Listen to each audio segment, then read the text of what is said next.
The Power of Awareness is a classic work by Neville Goddard that explores the profound impact of consciousness and the subconscious on our lives. Through this book, Goddard conveys a central idea: every part of our reality is created by our consciousness. He emphasizes that by changing our thoughts and beliefs, we can take control of our destiny and achieve our personal desires and goals. The book is accessible and guides readers towards inner awakening, fostering a positive mindset that attracts success, wealth, and happiness. It is a powerful book that transforms mindset and helps realize dreams. 1. I am. Leave the mirror and change your face. Leave the world alone and change your conceptions of yourself. I am all things, when they are admitted, are made manifest by the light. For everything that is made manifest is light. The light is consciousness. Consciousness is one, manifesting in legions of forms or levels of consciousness. There is no one that is not all that is, for a consciousness, though expressed in an infinite series of levels, is not divisional.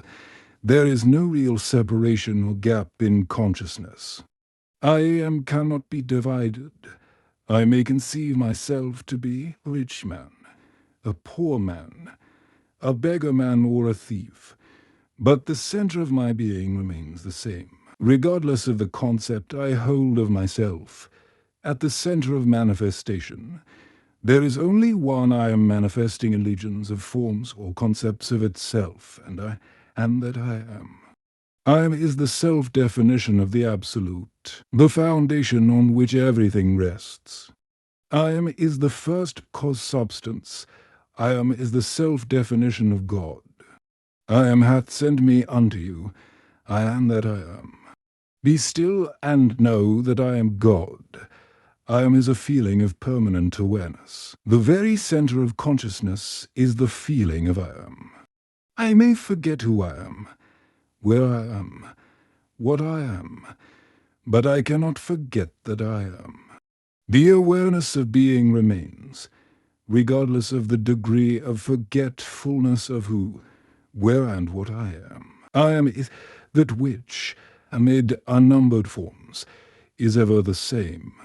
This great discovery of cause reveals that, good or bad, man is actually the arbiter of his own fate, and that it is his concept of himself that determines the world in which he lives, and his concept of himself is his reactions to life. In other words, if you are experiencing ill health, knowing the truth about cause, you cannot attribute the illness to anything other than to the particular arrangement of the basic cause substance, an arrangement which was produced by your reactions to life and is defined by your concept I am unwell. This is why you are told, let the weak man say, I am strong, for by his assumption, the cause substance I am is rearranged and must, therefore, manifest that which its rearrangement affirms. This principle governs every aspect of your life, be it social, financial, intellectual, or spiritual. I am that reality to which, whatever happens, we must turn for an explanation of the phenomena of life. It is I am's concept of itself that determines the form and scenery of its existence. Everything depends upon its attitude towards itself. That which it will not affirm as true of itself cannot awaken in its world. That is, your concept of yourself, such as I am strong, I am secure, I am loved, determines the world in which you live. In other words, when you say, I am a man, I am a father, I am an American, you are not defining different I ams. You are defining different concepts or arrangements of the one cause substance, the one I am. Even in the phenomena of nature, if the tree were articulate, It would say, I am a tree, an apple tree, a fruitful tree. When you know that consciousness is the one and only reality, conceiving itself to be something good, bad all, indifferent, and becoming that which it conceived itself to be, you are free from the tyranny of second causes, free from the belief that there are causes outside of your own mind that can affect your life. In the state of consciousness of the individual is found the explanation of the phenomena of life. If man's concept of himself were different, everything in his world would be different. His concept of himself being what it is, everything in his world must be as it is. Thus it is abundantly clear that there is only one I am and you are that I am. And while I am is infinite, you, by your concept of yourself, are displaying only a limited aspect of the infinite I am. Build thee more stately mansions, O my soul, as the swift seasons roll. Leave thy low-vaulted past. Let each new temple, nobler than the last, shut thee from heaven with a dome more vast till thou at length art free, leaving thine outgrown shell by life's unresting sea. 2. Consciousness. It is only by a change of consciousness, by actually changing your concept of yourself, that you can build more stately mansions, the manifestations of higher and higher concepts. By manifesting is meant experiencing the results of these concepts in your world. It is of vital importance to understand clearly just what consciousness is. The reason lies in the fact that consciousness is the one and only reality. It is the first and only cause substance of the phenomena of life. Nothing has existence for man save through the consciousness he has of it. Therefore, it is to consciousness you must turn, for it is the only foundation on which the phenomena of life can be explained. If we accept the idea of a first cause, it would follow that the evolution of that cause could never result in anything foreign to itself. That is, if the first cause substance is light, all its evolutions, fruits, and manifestations would remain light. The first cause substance being consciousness, all its evolutions, fruits, and phenomena must remain consciousness. All that could be observed would be a higher or lower form or variation of the same thing. In other words, if your consciousness is the only reality, it must also be the only substance. Consequently, what appears to you as circumstances, conditions, and even material objects is really only the product of your own consciousness. Nature, then, as a thing or a complex of things external to your mind, must be rejected. You and your environment cannot be regarded as existing separately. You and your world are one. Therefore, you must turn from the objective appearance of things to the subjective center of things, your consciousness, if you truly desire to know the cause of the phenomena of life, and how to use this knowledge to realize your fondest dreams. In the midst of the apparent contradictions, antagonisms, and contrasts of your life, there is only one principle at work, only your consciousness operating. Difference does not consist in variety of substance, but in variety of arrangement of the same cause substance, your consciousness. The world moves with motiveless necessity.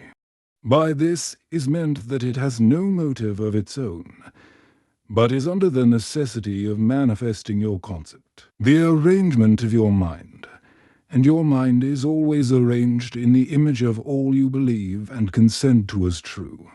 The rich man, poor man, beggar man, or thief are not different minds, but different arrangements of the same mind, in the same sense that a piece of steel, when magnetized, differs not in substance from its demagnetized state, but in the arrangement and order of its molecules. A single electron revolving in a specified orbit constitutes the unit of magnetism. When a piece of steel or anything else is demagnetized, the revolving electrons have not stopped. Therefore, the magnetism has not gone out of existence. There is only a rearrangement of the particles, so that they produce no outside or perceptible effect. When particles are arranged at random, mixed up in all directions, the substance is said to be demagnetized. But when particles are marshaled in racks so that a number of them face in one direction, the substance is a magnet. Magnetism is not generated, it is displayed. Health, wealth, beauty and genius are not created. They are only manifested by the arrangement of your mind. That is, by your concept of yourself, and your concept of yourself is all that you accept and consent to as true. What you consent to can only be discovered by an uncritical observation of your reactions to life.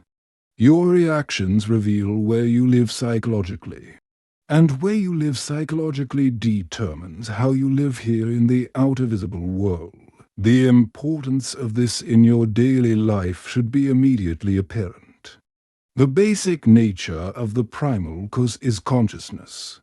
Therefore, the ultimate substance of all things is consciousness. 3. Power of assumption. Man's chief delusion is his conviction that there are causes other than his own state of consciousness. All that befalls a man, all that is done by him, all that comes from him, happens as a result of his state of consciousness. A man's consciousness is all that he thinks and desires and loves, all that he believes is true and consents to. That is why a change of consciousness is necessary before you can change your outer world. Rain falls as a result of a change in the temperature in the higher regions of the atmosphere. So, in like manner, a change of circumstance happens as a result of a change in your state of consciousness. Be transformed by the renewing of your mind. To be transformed, the whole basis of your thoughts must change. But your thoughts cannot change unless you have new ideas, for you think from your ideas. All transformation begins with an intense, burning desire to be transformed.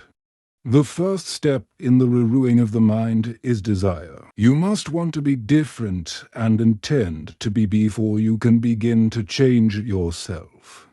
Then you must make your future dream a present fact.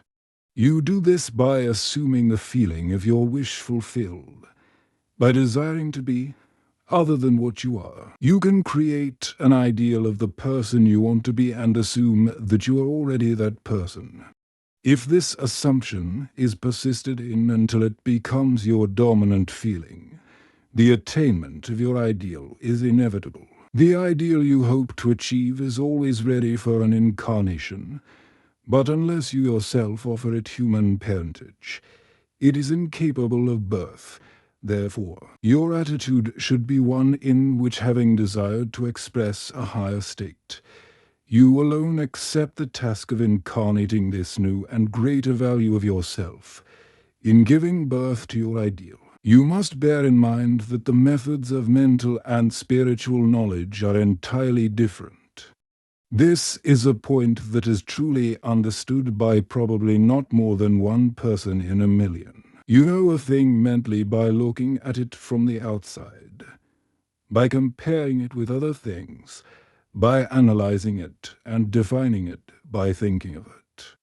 Whereas you can know a thing spiritually only by becoming it, only by thinking from it. You must be the thing itself and not merely talk about it or look at it.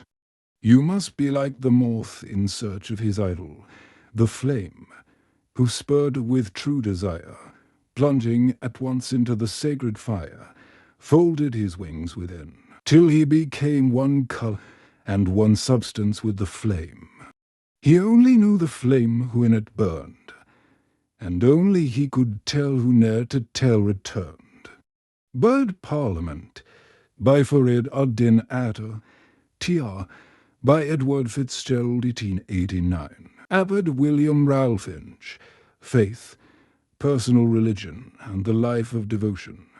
Just as the moth in his desire to know the flame was willing to destroy himself, so must you in becoming a new person be willing to die to your present self. You must be conscious of being healthy if you are to know what health is.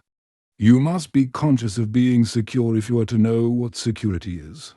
Therefore, to incarnate a new and greater value of yourself, you must assume that you already are what you want to be, and then live by faith in this assumption, which is not yet incarnate in the body of your life, in confidence that this new value or state of consciousness will become incarnated through your absolute fidelity to the assumption that you are that which you desire to be. This is what wholeness means, what integrity means. They mean submission of the whole self to the feeling of the wish fulfilled in certainty that that new state of consciousness is the renewing of mind which transforms. There is no order in nature corresponding to this willing submission of the self to the ideal beyond the self.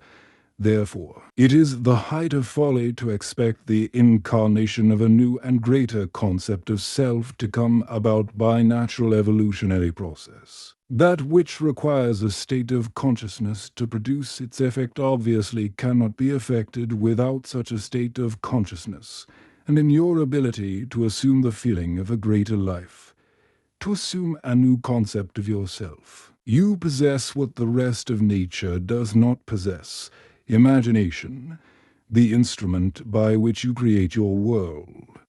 Your imagination is the instrument, the means, whereby your redemption from slavery, sickness, and poverty is effected. If you refuse to assume the responsibility of the incarnation of a new and higher concept of yourself, then you reject the means, the only means, whereby your redemption, that is, the attainment of your ideal, can be effected. Imagination is the only redemptive power in the universe. However, your nature is such that it is optional to you whether you remain in your present concept of yourself a hungry being longing for freedom, health, and security, or choose to become the instrument of your own redemption, imagining yourself that which you want to be, and thereby satisfying your hunger and redeeming yourself. Oh, be strong then, and brave, pure, patient and true. The work that is yours let no other hand do, for the strength for all need is faithfully given from the fountain within you, the kingdom of heaven. For desire. The changes which take place in your life as a result of your changed concept of yourself always appear to the unenlightened to be the result, not of a change of your consciousness, but of chance, outer cause, or coincidence. However, the only fate governing your life is the fate determined by your own concepts, your own assumptions. For an assumption, though false, if persisted in, will harden into fact. The ideal you seek and hope to attain will not manifest itself, will not be realized by you until you have imagined that you are already that ideal. There is no escape for you except by a radical psychological transformation of yourself, except by your assumption of the feeling of your wish fulfilled. Therefore, make results or accomplishments the crucial test of your ability to use your imagination. Everything depends on your attitude towards yourself.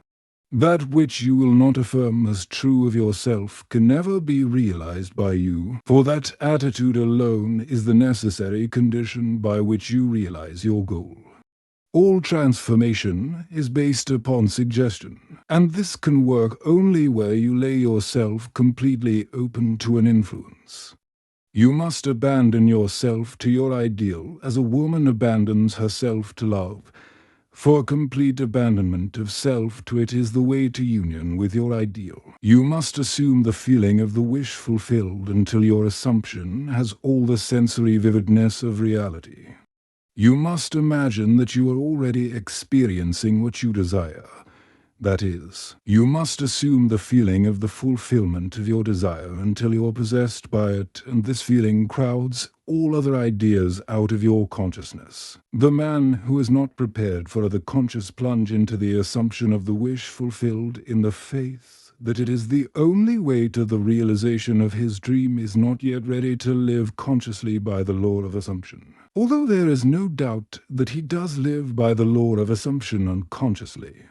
But for you, who accept this principle and are ready to live by consciously assuming that your wish is already fulfilled, the adventure of life begins. To reach a higher level of being, you must assume a high concept of yourself.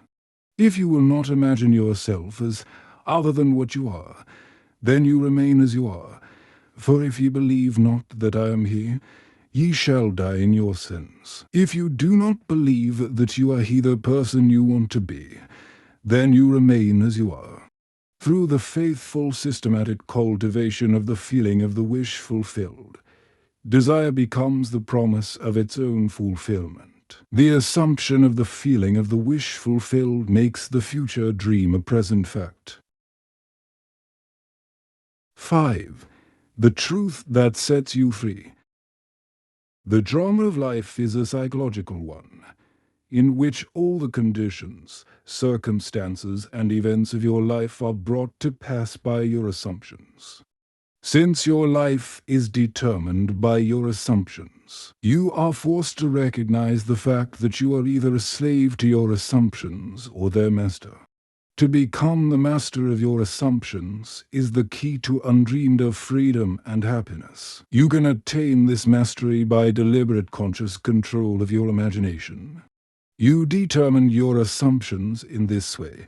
Form a mental image, a picture of the state desired, of the person you want to be. Concentrate your attention upon the feeling that you are already that person. First, visualize the picture in your consciousness. Then feel yourself to be in that state, as though it actually formed your surrounding world.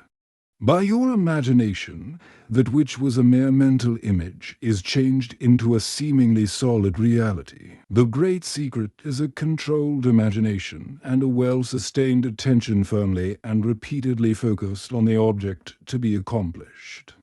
It cannot be emphasized too much that, by creating an ideal within your mental sphere, by assuming that you are already that ideal, you identify yourself with it and thereby transform yourself into its image, thinking from the ideal instead of thinking of the ideal. Every state is already there as mere possibilities as long as we think of them, but as overpoweringly real when we think from them. This was called by the ancient teachers subjection to the will of God or resting in the Lord. And the only true test of resting in the Lord is that all who do rest are inevitably transformed into the image of that in which they rest, thinking from the wish fulfilled. You become according to your resigned will. And your resigned will is your concept of yourself and all that you consent to and accept as true. You, assuming the feeling of your wish fulfilled and continuing therein, take upon yourself the results of that state. Not assuming the feeling of your wish fulfilled, you are ever free of the results. When you understand the redemptive function of imagination, you hold in your hands the key to the solution of all your problems. Every phase of your life is made by the exercise of your imagination. Determined imagination alone is the means of your progress, of the fulfilling of your dreams. It is the beginning and end of all creating. The great secret is a controlled imagination and a well-sustained attention firmly and repeatedly focused on the feeling of the wish fulfilled until it fills the mind and crowds all other ideas out of consciousness. What greater gifts could be given you than to be told the truth that will set you free? The truth that sets you free is that you can experience in imagination what you desire to experience in reality. And by maintaining this experience in imagination, your desire will become an actuality. You are limited only by your uncontrolled imagination and lack of attention to the feeling of your wish fulfilled. When the imagination is not controlled and the attention not steadied on the feeling of the wish fulfilled, then no amount of prayer or piety or invocation will produce the desired effect. When you can call up at will whatsoever image you please, when the forms of your imagination are as vivid to you as the forms of nature, you are master of your fate.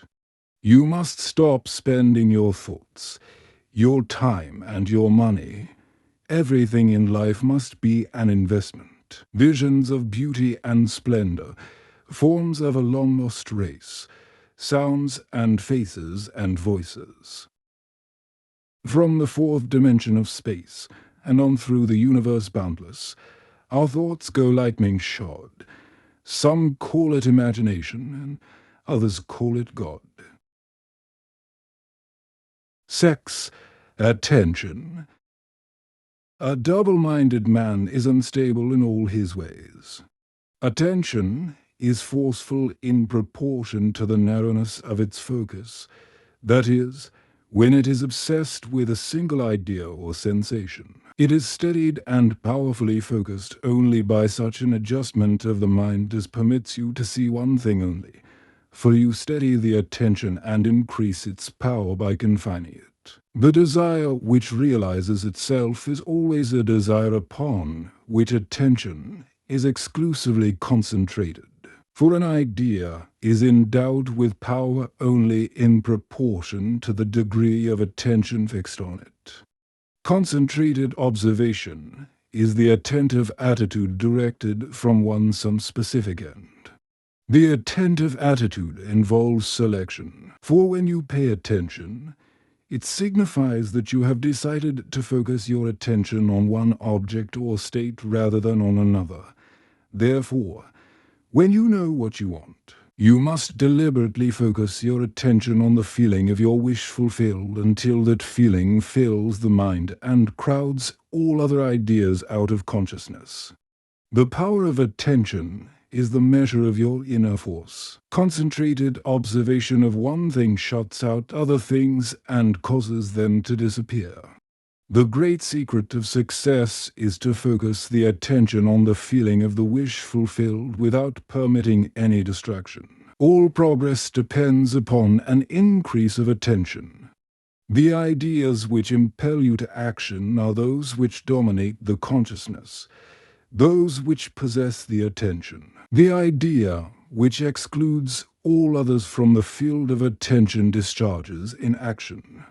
This one thing, Edo, forgetting those things that are behind, I press toward the mark. This means this one thing you can do, forgetting those things that are behind. You can press toward the mark of filling your mind with the feeling of the wish fulfilled. To the unenlightened man, this will seem to be all fantasy. Yet all progress comes from those who do not take the accepted view, nor accept the world as it is. As was stated heretofore, if you can imagine what you please, and if the forms of your thought are as vivid as the forms of nature, you are, by virtue of the power of your imagination, master of your fate. Your imagination is you yourself, and the world as your imagination sees it is the real world. When you set out to master the movements of attention, which must be done if you would successfully alter the course of observed events, it is then you realize how little control you exercise over your imagination and how much it is dominated by sensory impressions and by a drifting on the tides of idle moods. To aid in mastering the control of your attention, practice this exercise night after night. Just before you drift off to sleep, strive to hold your attention on the activities of the day in reverse order. Focus your attention on the last thing you did, that is, getting into bed, and then move it backward in time over the events until you reach the first event of the day, getting out of bed. This is no easy exercise, but just as specific exercises greatly help in developing specific muscles. This will greatly help in developing the muscle of your attention. Your attention must be developed, controlled, and concentrated in order to change your concept of yourself successfully and thereby change your future. Imagination is able to do anything, but only according to the internal direction of your attention. If you persist night after night, sooner or later you will awaken in yourself a center of power and become conscious of your greater self. The real you, attention, is developed by repeated exercise or habit. Through habit, an action becomes easier, and so, in course of time, gives rise to a facility or faculty, which can then be put to higher uses. When you attain control of the internal direction of your attention, you will no longer stand in shallow water, but will launch out into the deep of life. You will walk in the assumption of the wish fulfilled as on a foundation more solid even than earth. 7. Attitude. Experiments recently conducted by Mo Lawrence Princeton and Adelbert Almus Dartmouth in the latter's psychology laboratory at Hanover, NH, prove that what you see when you look at something depends not so much on what is there as on the assumption you make when you look. Since what we believe to be the real physical world is actually only an assumptive world, it is not surprising that these experiments prove that what appears to be solid reality is actually the result of expectations or assumptions.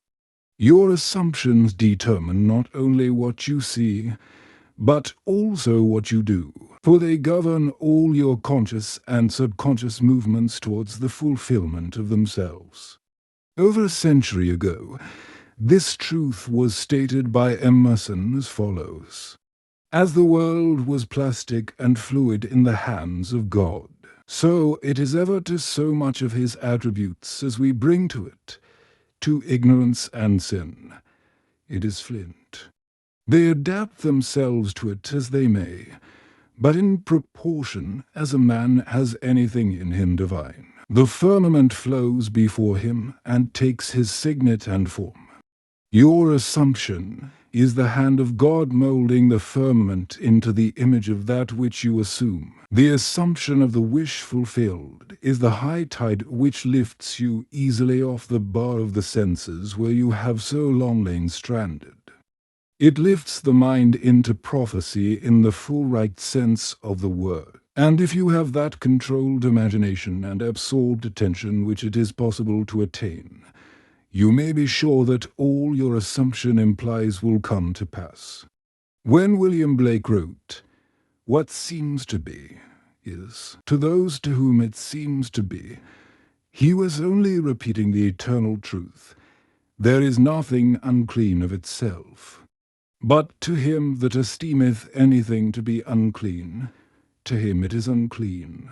Because there is nothing unclean of itself or clean of itself, you should assume the best and think only of that which is lovely and of good report. It is not superior insight, but ignorance of this law of assumption. If you read into the greatness of men some littleness with which you may be familiar, or into some situation or circumstance an unfavorable conviction. Your particular relationship to another influences your assumption with respect to that other and makes you see in him that which you do see. If you can change your opinion of another, then what you now believe of him cannot be absolutely true, but is only relatively true.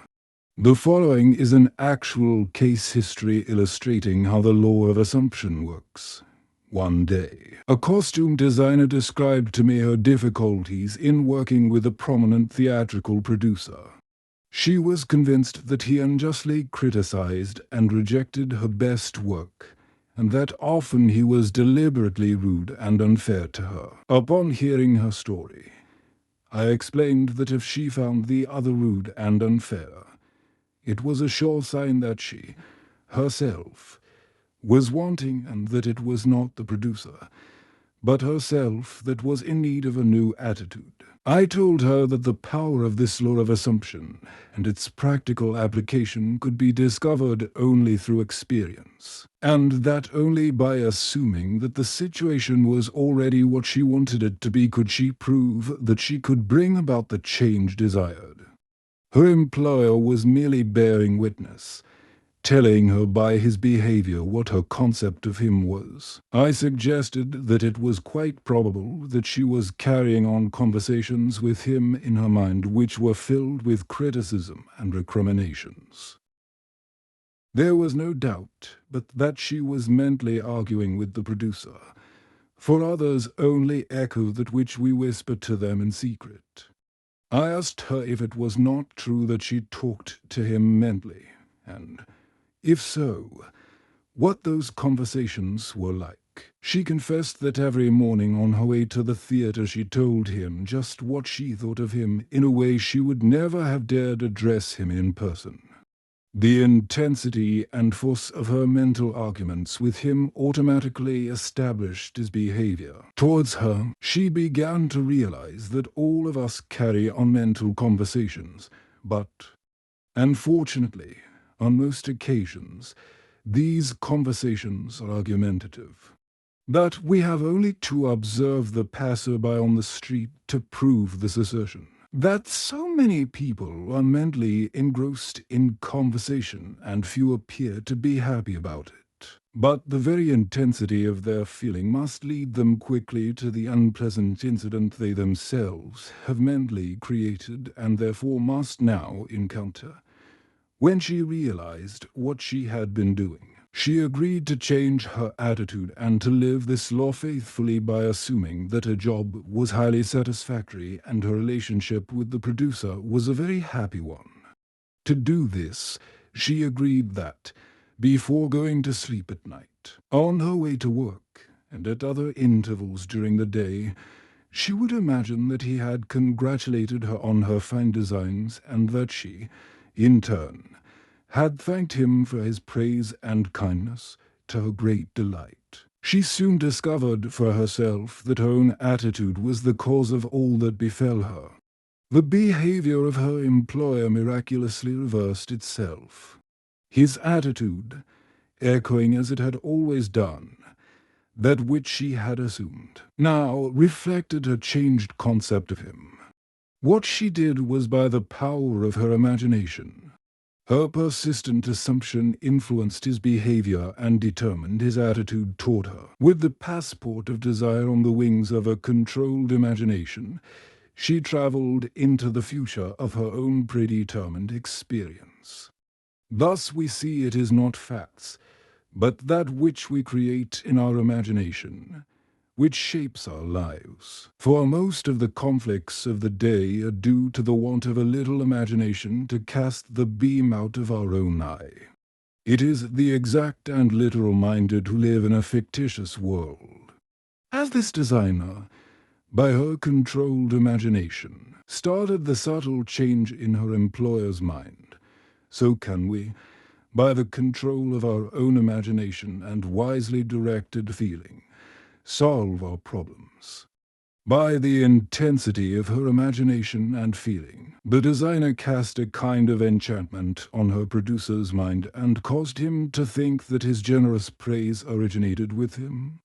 Often our most elaborate and original thoughts are determined by another. We should never be certain that it was not some woman treading in the winepress who began that subtle change in men's mind, or that the passion did not begin in the mind of some shepherd boy, lighting up his eyes for a moment before it ran upon its way. William Butler Yeats. 8. Renunciation.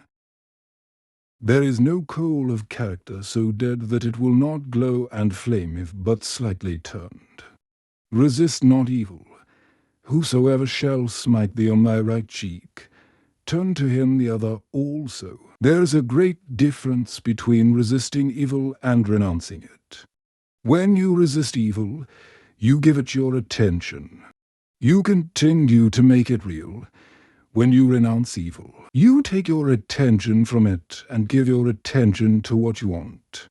Now is the time to control your imagination and give beauty for ashes, joy for mourning, praise for the spirit of heaviness, that they might be called trees of righteousness, the planting of the Lord, that he might be glorified. You give beauty for ashes when you concentrate your attention on things as you would like them to be rather than on things as they are. You give joy for mourning when you maintain a joyous attitude regardless of unfavorable circumstances. You give praise for the spirit of heaviness when you maintain a confident attitude instead of succumbing to despondency. In this quotation, the Bible uses the word tree as a synonym for man. You become a tree of righteousness when the above mental states are a permanent part of your consciousness. You are a planting of the Lord when all your thoughts are true thoughts. He is I am as described in chapter 1. I am is glorified when your highest concept of yourself is manifested. When you have discovered your own controlled imagination to be your savior, your attitude will be completely altered without any diminution of religious feeling, and you will say of your controlled imagination, "Behold this vine. I found it a wild tree, whose wanton strength had swollen into irregular twigs. But I pruned the plant, and it grew temperate in its vain expense of useless leaves, and knotted as you see into these clean full clusters to repay the hand that wisely wounded it." By vine is meant your imagination, which, in its uncontrolled state, expends its energy in useless or destructive thoughts and feelings. But you, just as the vine is pruned by cutting away its useless branches and roots, prune your imagination by withdrawing your attention from all unlovely and destructive ideas and concentrating on the ideal you wish to attain. The happier, more noble life you will experience will be the result of wisely pruning your own imagination. Yes, be pruned of all unlovely thoughts and feelings, that you may think truly. And thy thoughts shall the world's famine feed. Speak truly, and each word of thine shall be a fruitful seed. Live truly, and thy life shall be a great and noble creed. 9. Preparing your place. And all mine are thine, and thine are mine. Thrust in thy sickle, and reap, for the time is come for thee to reap. For the harvest of the earth is ripe. ALL is yours. Do not go seeking for that which you are. Appropriate it, claim it, assume it. Everything depends upon your concept of yourself. That which you do not claim as true of yourself cannot be realized by you. The promise is, "Whosoever hath, to him it shall be given, and he shall have more abundance. But whosoever hath not, from him shall be taken away even that which he seemeth to have." Hold fast, in your imagination, to all that is lovely and of good report. For the lovely and the good are essential in your life if it is to be worthwhile. Assume it. You do this by imagining that you already are what you want to be, and already have what you want to have. As a man thinketh in his heart, so is he. Be still and know that you are that which you desire to be, and you will never have to search for it.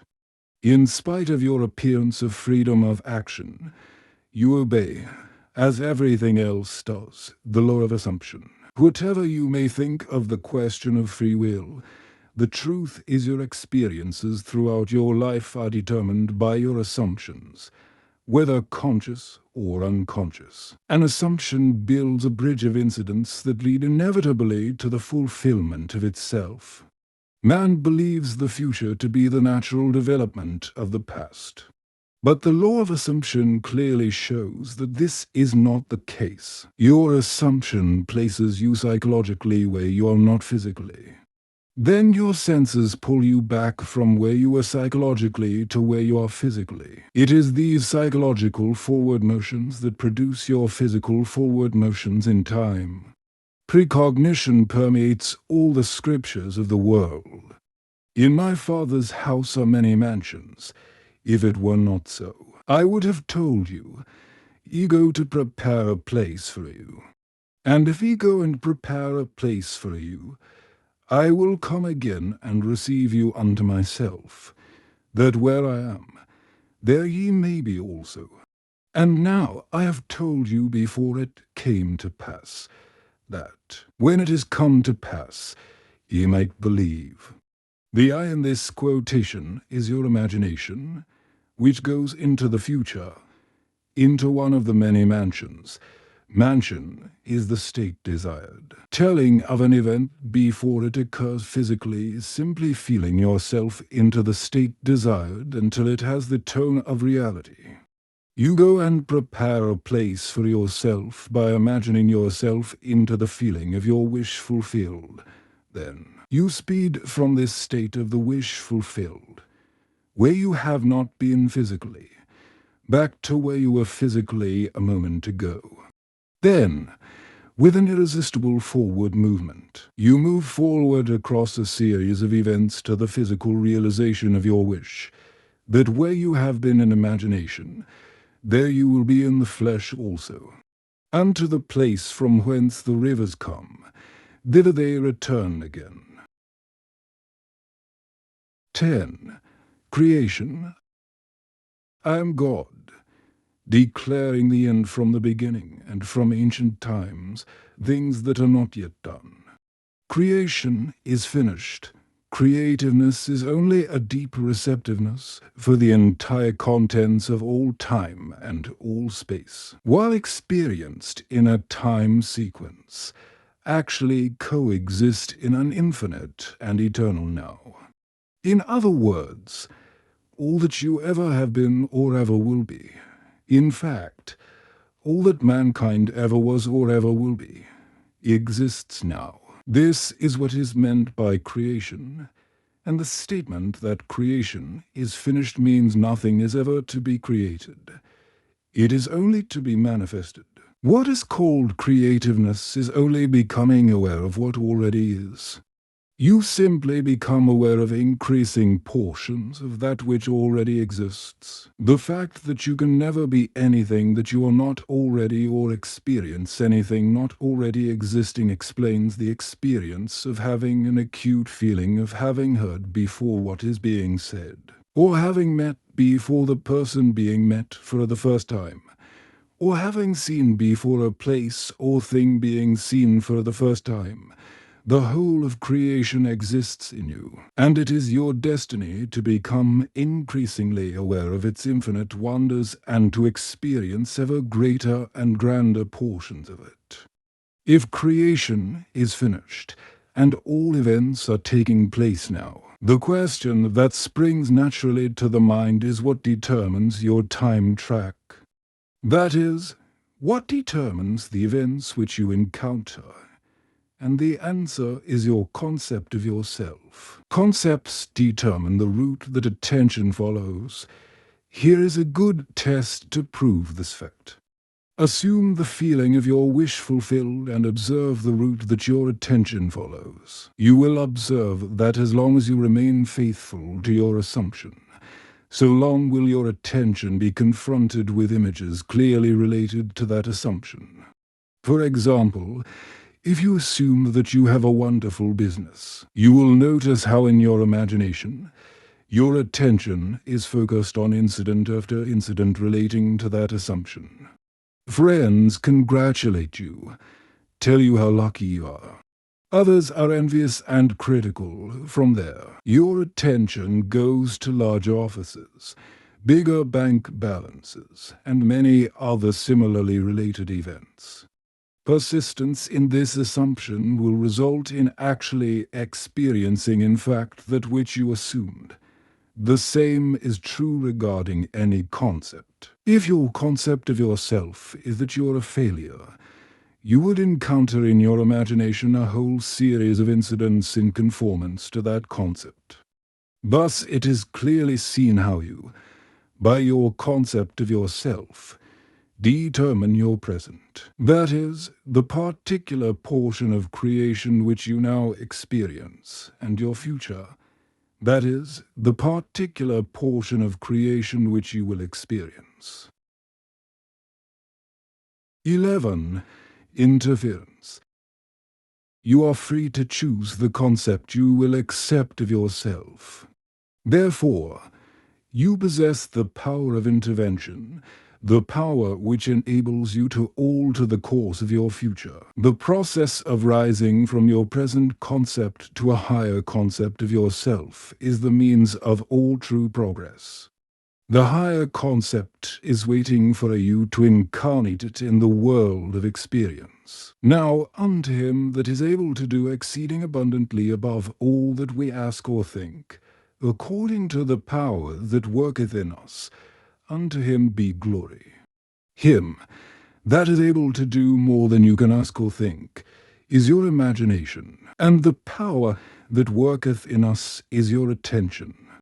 Understanding imagination to be him that is able to do all that you ask, and attention to be the power by which you create your world, you can now build your ideal world. Imagine yourself to be the ideal you dream of and desire. Remain attentive to this imagined state, and as fast as you completely feel that you are already this ideal, it will manifest itself as reality in your world. He was in the world, and the world was made by him, and the world knew him not. The mystery hid from the ages, Christ in you, the hope of glory. The he in the first of these quotations is your imagination, as previously explained. There is only one substance. This substance is consciousness. It is your imagination which forms this substance into concepts, which concepts are then manifested as conditions, circumstances, and physical objects. Thus imagination made your world. This supreme truth, with but few exceptions, man is not conscious of. The mystery, Christ in you, referred to in the second quotation, is your imagination, by which your world is molded. The hope of glory is your awareness of the ability to rise perpetually to higher levels. Christ is not to be found in history, nor in external forms. You find Christ only when you become aware of the fact that your imagination is the only redemptive power. When this is discovered, the towers of dogma will have heard the trumpets of truth, and, like the walls of Jericho, crumble to dust. 12. Subjective control. Your imagination is able to do all that you ask in proportion to the degree of your attention. All progress, all fulfillment of desire depend upon the control and concentration of your attention. Attention may be either attracted from without or directed from within. Attention is attracted from without when you are consciously occupied with the external impressions of the immediate present. The very lines of this page are attracting your attention from without. Your attention is directed from within when you deliberately choose what you will be preoccupied with mentally. It is obvious that, in the objective world, your attention is not only attracted by, but is constantly directed to external impressions. But your control in the subjective state is almost non-existent, for in this state, attention is usually the servant and not the master, the passenger and not the navigator of your world. There is an enormous difference between attention directed objectively and attention directed subjectively, and the capacity to change your future depends on the latter. When you are able to control the movements of your attention in the subjective world, you can modify or alter your life as you please. But this control cannot be achieved if you allow your attention to be attracted constantly from without. Each day, set yourself the task of deliberately withdrawing your attention from the objective world and of focusing it subjectively. In other words, concentrate on those thoughts or moods which you deliberately determine. Then those things that now restrict you will fade and drop away. The day you achieve control of the movements of your attention in the subjective world, you are master of your fate. You will no longer accept the dominance of outside conditions or circumstances. You will not accept life on the basis of the world without. Having achieved control of the movements of your attention, and having discovered the mystery hid from the ages, that Christ in you is your imagination, you will assert the supremacy of imagination and put all things in subjection to it. 13. Acceptance. Man's perceptions are not bounded by organs of perception. He perceives more than sense, though ever so acute, can discover. However much you seem to be living in a material world, you are actually living in a world of imagination. The outer, physical events of life are the fruit of forgotten blossom times, results of previous and usually forgotten states of consciousness. They are the ends running true to oft-times forgotten imaginative origins. Whenever you become completely absorbed in an emotional state, you are at that moment assuming the feeling of the state fulfilled, if persisted in. Whatsoever you are intensely emotional about, you will experience in your world. These periods of absorption, of concentrated attention, are the beginnings of the things you harvest. It is in such moments that you are exercising your creative power, the only creative power there is. At the end of these periods, or moments of absorption, you speed from these imaginative states, where you have not been physically, to where you were physically an instant ago. In these periods, the imagined state is so real that, when you return to the objective world and find that it is not the same as the imagined state, it is an actual shock. You have seen something in imagination with such vividness that you now wonder whether the evidence of your senses can now be believed.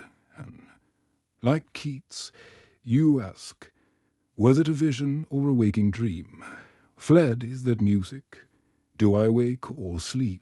This shock reverses your time sense. By this is meant that instead of your experience resulting from your past, it now becomes the result of being in imagination where you have not yet been physically. In effect, this moves you across a bridge of incident to the physical realization of your imagined state. The man who at will can assume whatever state he pleases has found the keys to the kingdom of heaven. The keys are desire, imagination, and a steadily focused attention on the feeling of the wish fulfilled. To such a man, any undesirable objective fact is no longer a reality, and the ardent wish no longer a dream. Prove me now herewith, saith the Lord of hosts, if I will not open you the windows of heaven, and pour you out a blessing, that there shall not be room enough to receive it.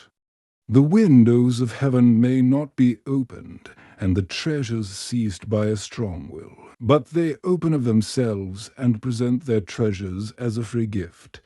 a gift that comes when absorption reaches such a degree that it results in a feeling of complete acceptance. The passage from your present state to the feeling of your wish fulfilled is not across a gap. There is continuity between the so-called real and unreal. To cross from one state to the other, you simply extend your feelers. Trust your touch and enter fully into the spirit of what you are doing. Not by might nor by power, but by my spirit, saith the Lord of hosts. Assume the spirit, the feeling of the wish fulfilled, and you will have opened the windows to receive the blessing. To assume a state is to get into the spirit of it. Your triumphs will be a surprise only to those who did not know your hidden passage from the state of longing to the assumption of the wish fulfilled. The Lord of hosts will not respond to your wish until you have assumed the feeling of already being what you want to be, for acceptance is the channel of his action. Acceptance is the Lord of hosts in action. 14.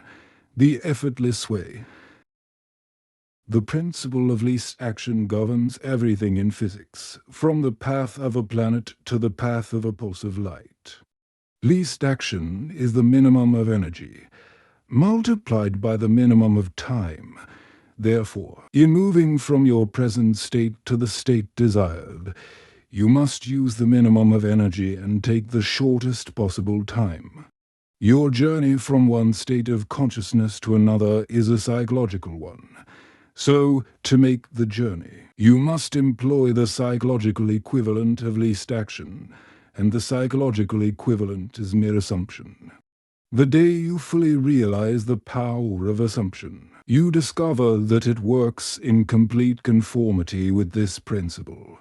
It works by means of attention minus effort. Thus, with least action, through an assumption, you hurry without haste and reach your goal without effort. Because creation is finished, what you desire already exists.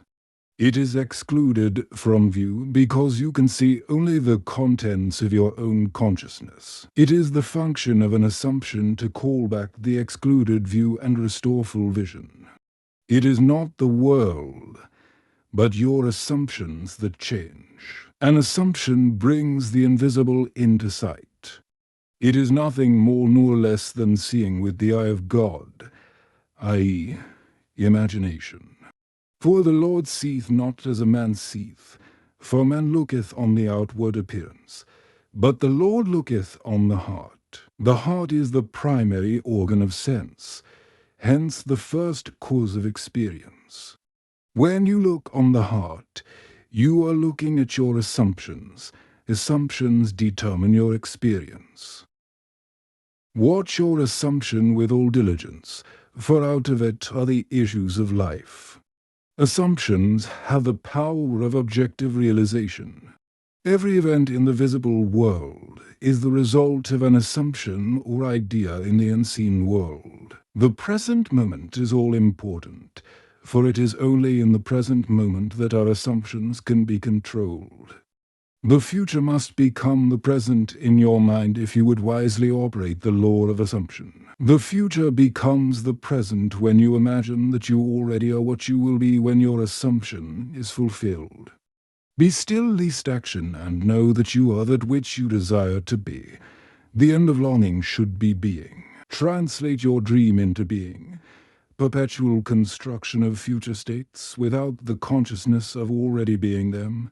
That is, picturing your desire without actually assuming the feeling of the wish fulfilled, is the fallacy and mirage of mankind. It is simply futile daydreaming. 15. The crown of the mysteries. The assumption of the wish fulfilled is the ship that carries you over the unknown seas to the fulfillment of your dream. The assumption is everything. Realization is subconscious and effortless. Assume a virtue if you have it not. Act on the assumption that you already possess that which you sought. Blessed is she that believed. For there shall be a performance of those things which were told her from the Lord. As the Immaculate Conception is the foundation of the Christian mysteries, so the Assumption is their crown, psychologically. The Immaculate Conception means the birth of an idea in your own consciousness, and aided by another. For instance, when you have a specific wish or hunger or longing, it is an immaculate conception in the sense that no physical person or thing plants it in your mind. It is self-conceived.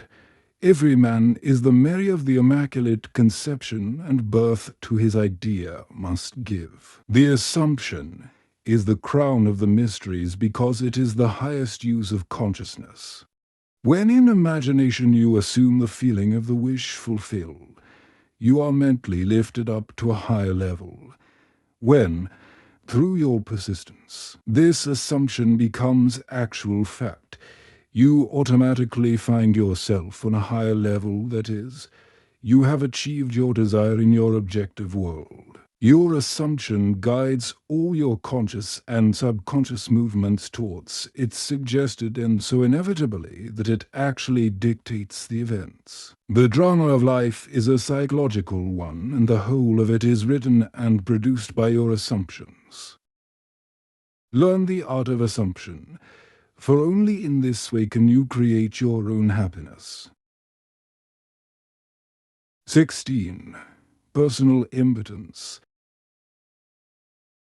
Self-surrender is essential, and by that is meant the confession of personal impotence. I can of mine own self do nothing. Since creation is finished, it is impossible to force anything into being. The example of magnetism previously given is a good illustration. You cannot make magnetism. It can only be displayed. You cannot make the law of magnetism. If you want to build a magnet, you can do so only by conforming to the law of magnetism. In other words, you surrender yourself or yield to the law. In like manner, when you use the faculty of assumption, you are conforming to a law just as real as the law governing magnetism. You can neither create nor change the law of assumption. It is in this respect that you are impotent. You can only yield or conform. And since all of your experiences are the result of your assumptions consciously or unconsciously, the value of consciously using the power of assumption surely must be obvious. Willingly identify yourself with that which you most desire, knowing that it will find expression through you. Yield to the feeling of the wish fulfilled and be consumed as its victim. Then rise as the prophet of the law of assumption. 17. All things are possible. It is of great significance that the truth of the principles outlined in this book have been proven time and again by the personal experiences of the author. Throughout the past 25 years, he has applied these principles and proved them successful in innumerable instances. He attributes to an unwavering assumption of his wish already being fulfilled every success that he has achieved. He was confident that, by these fixed assumptions, his desires were predestined to be fulfilled. Time and again, he assumed the feeling of his wish fulfilled and continued in his assumption until that which he desired was completely realized. Live your life in a sublime spirit of confidence and determination. Disregard appearances, conditions, in fact all evidence of your senses that deny the fulfillment of your desire. Rest in the assumption that you are already what you want to be, for in that determined assumption, you and your infinite being are merged in creative unity, and with your infinite being God all. Things are possible. God never fails. For who can stay his hand or say unto him, What doest thou? Through the mastery of your assumptions, you are in very truth enabled to master life. It is thus that the ladder of life is ascended, Thus the ideal is realized. The clue to the real purpose of life is to surrender yourself to your ideal with such awareness of its reality that you begin to live the life of the ideal and no longer your own life as it was prior to this surrender. He calleth things that are not seen as though they were, and the unseen becomes seen. Each assumption has its corresponding world. If you are truly observant, you will notice the power of your assumptions to change circumstances which appear wholly immutable. You, by your conscious assumptions, determine the nature of the world in which you live. Ignore the present state and assume the wish fulfilled. Claim it. It will respond. The law of assumption is the means by which the fulfillment of your desires may be realized. Every moment of your life, consciously or unconsciously, you are assuming a feeling. You can no more avoid assuming a feeling than you can avoid eating and drinking. All you can do is control the nature of your assumptions. Thus, it is clearly seen that the control of your assumption is the key you now hold to an ever-expanding, happier, more noble life. 18. Be doers. Be doers of the word and not hearers only, deceiving your own selves. For if any be a hearer of the word, and not a doer, he is like unto a man beholding his natural face in a glass, and goeth his way, and straightway forgetteth what manner of man he was. But whoso looketh into the perfect law of liberty, and continue therein, he being not a forgetful hearer, but a doer of the work, this man shall be blessed in his deed. The word in this quotation means idea, concept, or desire. You deceive yourself by hearing only when you expect your desire to be fulfilled through mere wishful thinking.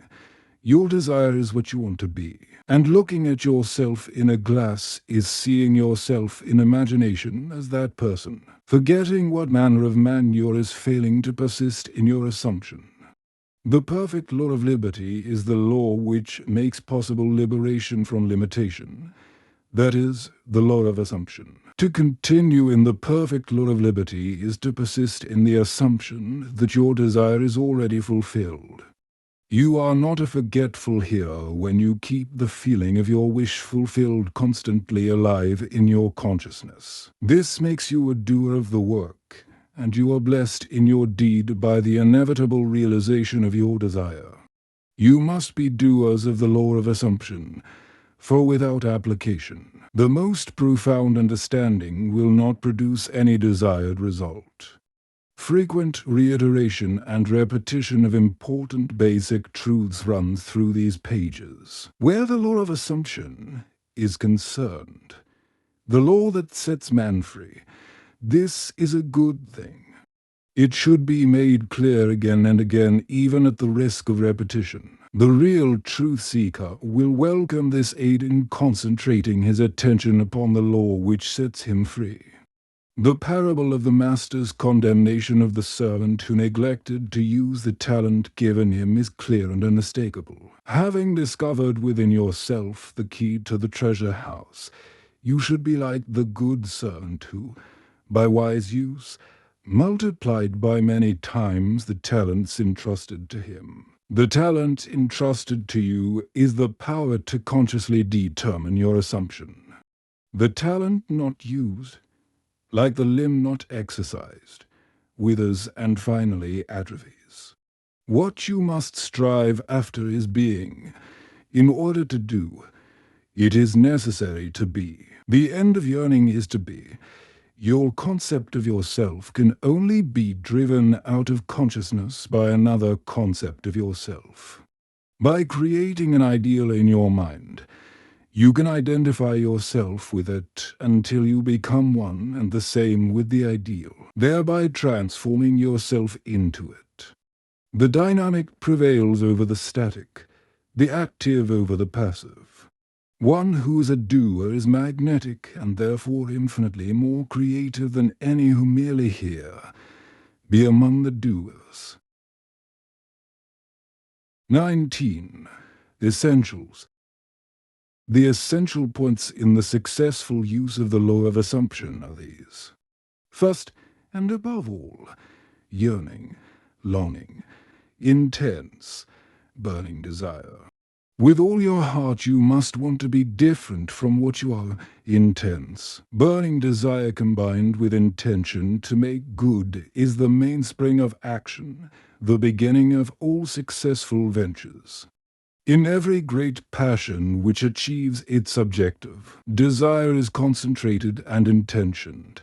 You must first desire and then intend to succeed. As the hart panteth after the water brooks, so panteth my soul after thee, O God. Blessed are they that hunger and thirst after righteousness, for they shall be filled. Here, the soul is interpreted as the sum total of all you believe, think, feel, and accept as true. In other words, your present level of awareness, God. 5. I am the power of awareness, the source and fulfillment of all desires understood psychologically. I am an infinite series of levels of awareness, and I am what I am according to where I am in the series. This quotation describes how your present level of awareness longs to transcend itself. Righteousness is the consciousness of already being what you want to be. Second, cultivate physical immobility. A physical incapacity not unlike the state described by Keats in his Ode to a Nightingale. A drowsy numbness pains my senses, as though of hemlock I had drunk. Then you are naturally disposed to enter the state. The value of physical immobility shows itself in the accumulation of mental force which absolute stillness brings with it. It increases your power of concentration. Be still and know that I am God. In fact, the greater energies of the mind seldom break forth save when the body is stilled and the door of the senses closed to the objective world.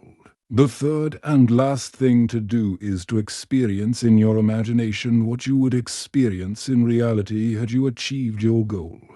You must gain it in imagination first, for imagination is the very door to the reality of that which you seek. But use imagination masterfully and not as an onlooker thinking of the end, but as a partaker thinking from the end. Imagine that you possess a quality or something you desire which hitherto has not been yours. Surrender yourself completely to this feeling until your whole being is possessed by it. This state differs from reverie in this respect. It is the result of a controlled imagination and a steadied, concentrated attention, whereas reverie is the result of an uncontrolled imagination, usually just a daydream. In the controlled state, a minimum of effort suffices to keep your consciousness filled with the feeling of the wish fulfilled. The physical and mental immobility of this state is a powerful aid to voluntary attention and a major factor of minimum effort. The application of these 3 points. 1. Desire. 2. Physical immobility. 3. The assumption of the wish already fulfilled is the way to at-one-ment or union with your objective. The first point is thinking of the end, with intention to realize it. The third point is thinking from the end with the feeling of accomplishment. The secret of thinking from the end is to enjoy being it. The minute you make it pleasurable and imagine that you are it, you start thinking from the end. It is a state akin to sleep, but one in which you are still in control of the direction of attention. You must learn to induce this state at will, but experience has taught that it is more easily induced after a substantial meal, or when you wake in the morning feeling very loath to arise.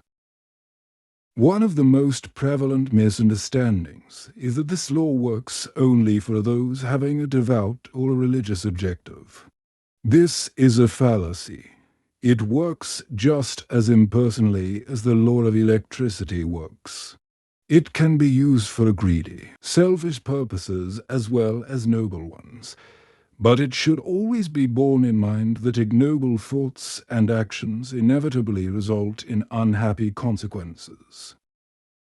20. Righteousness. In the preceding chapter, righteousness was defined as the consciousness of already being what you want to be. This is the true psychological meaning and obviously does not refer to adherence to moral codes, civil law or religious precepts.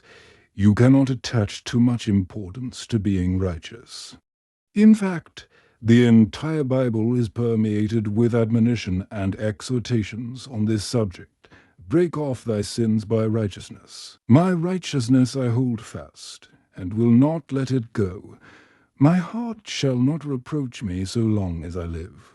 My righteousness shall answer for me in time to come.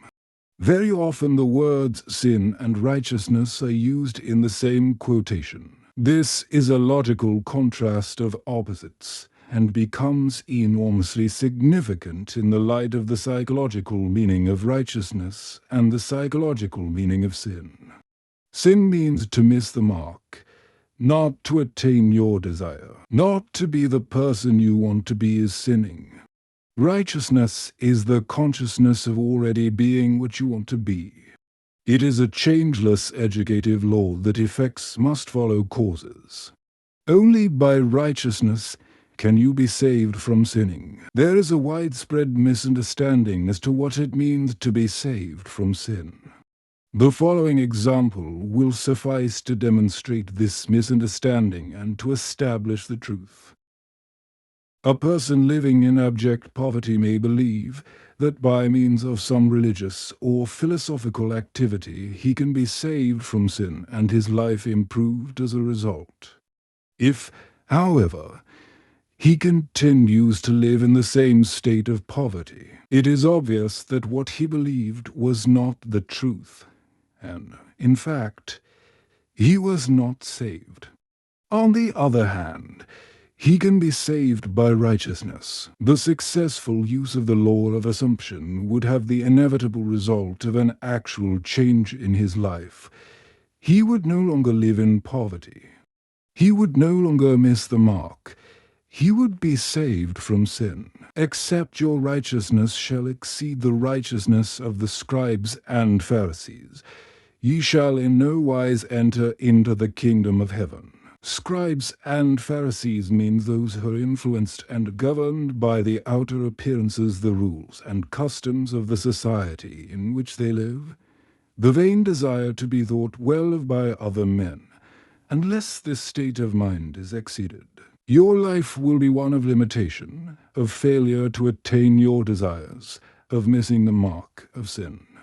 This righteousness is exceeded by true righteousness, which is always the consciousness of already being that which you want to be. One of the greatest pitfalls in attempting to use the law of assumption is focusing your attention on things, on a new home, a better job, a bigger bank balance. This is not the righteousness without which you die. In your sins, righteousness is not the thing itself. It is the consciousness, the feeling of already being the person you want to be, of already having the thing you desire. Seek ye first the kingdom of God and his righteousness, and all these things shall be added unto you. The kingdom entire creation of God your I am is within you. Righteousness is the awareness that you already possess it all. 21. Free will. The question is often asked, what should be done between the assumption of the wish fulfilled and its realization? Nothing. It is a delusion that, other than assuming the feeling of the wish fulfilled, you can do anything to aid the realization of your desire. You think that you can do something, you want to do something, but actually you can do nothing. The illusion of the free will to do is but ignorance of the law of assumption upon which all action is based. Everything happens automatically. All that befalls you, all that is done by you, happens. Your assumptions, conscious or unconscious, direct all thought and action to their fulfillment. To understand the law of assumption, to be convinced of its truth, means getting rid of all the illusions about free will to act. Free will actually means freedom to select any idea you desire. By assuming the idea already to be a fact, it is converted into reality. Beyond that, free will ends, and everything happens in harmony with the concept assumed. I can of mine own self do nothing, because I seek not mine own will, but the will of the Father which hath sent me. In this quotation, the Father obviously refers to God. In an earlier chapter, God is defined as I am. Since creation is finished, the Father is never in a position of saying, I will be. In other words, everything exists, and the infinite I am consciousness can speak only in the present tense. Not my will, but thine be done. I will be is a confession that I am not. The Father's will is always I am, and till you realize that you're the Father there is only one I am, and your infinite self is that I am. Your will is always I will be, in the law of assumption. Your consciousness of being is the Father's will. The mere wish without this consciousness is the my will. This great quotation, so little understood, is a perfect statement of the law of assumption. It is impossible to do anything. You must be in order to do. If you had a different concept of yourself, everything would be different. You are what you are, so everything is as it is. The events which you observe are determined by the concept you have of yourself. If you change your concept of yourself, the events ahead of you in time are altered, but thus altered, they form again a deterministic sequence starting from the moment of this changed concept.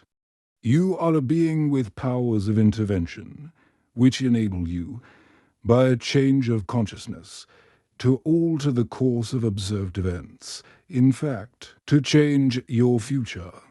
Deny the evidence of the senses, and assume the feeling of the wish fulfilled. Inasmuch as your assumption is creative and forms an atmosphere, your assumption, if it be a noble one, increases your assurance and helps you to reach a higher level of being. If, on the other hand, your assumption be an unlovely one, it hinders you and makes your downward way swifter.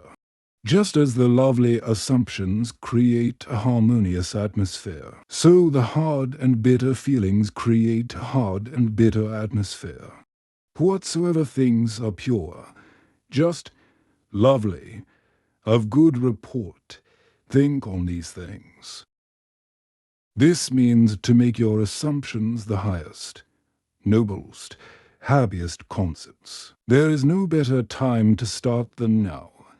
The present moment is always the most opportune in which to eliminate all unlovely assumptions and to concentrate only on the good. As well as yourself, claim for others their divine inheritance. See only their good and the good in them. Stir the highest in others to confidence and self-assertion by your sincere assumption of their good, and you will be their prophet and their healer. For an inevitable fulfillment awaits all sustained assumptions. You win by assumption what you can never win by force. An assumption is a certain motion of consciousness.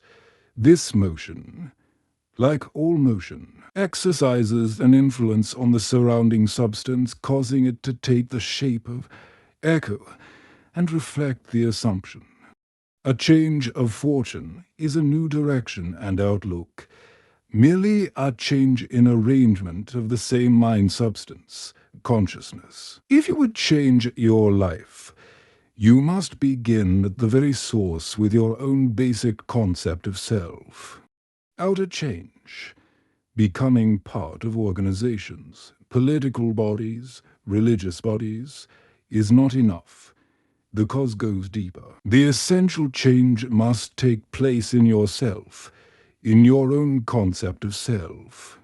You must assume that you are what you want to be and continue therein. For the reality of your assumption has its being in complete independence of objective fact and will clothe itself in flesh if you persist in the feeling of the wish fulfilled.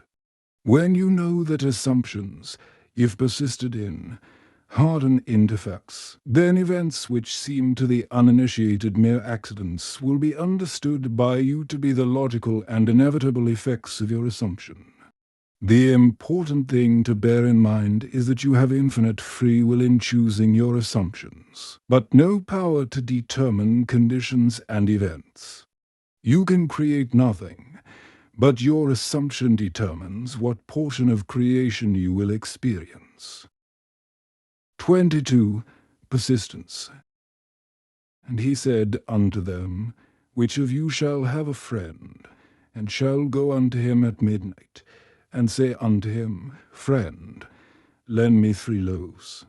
For a friend of mine in his journey is come to me, and I have nothing to set before him. And he from within shall answer and say, Trouble me not.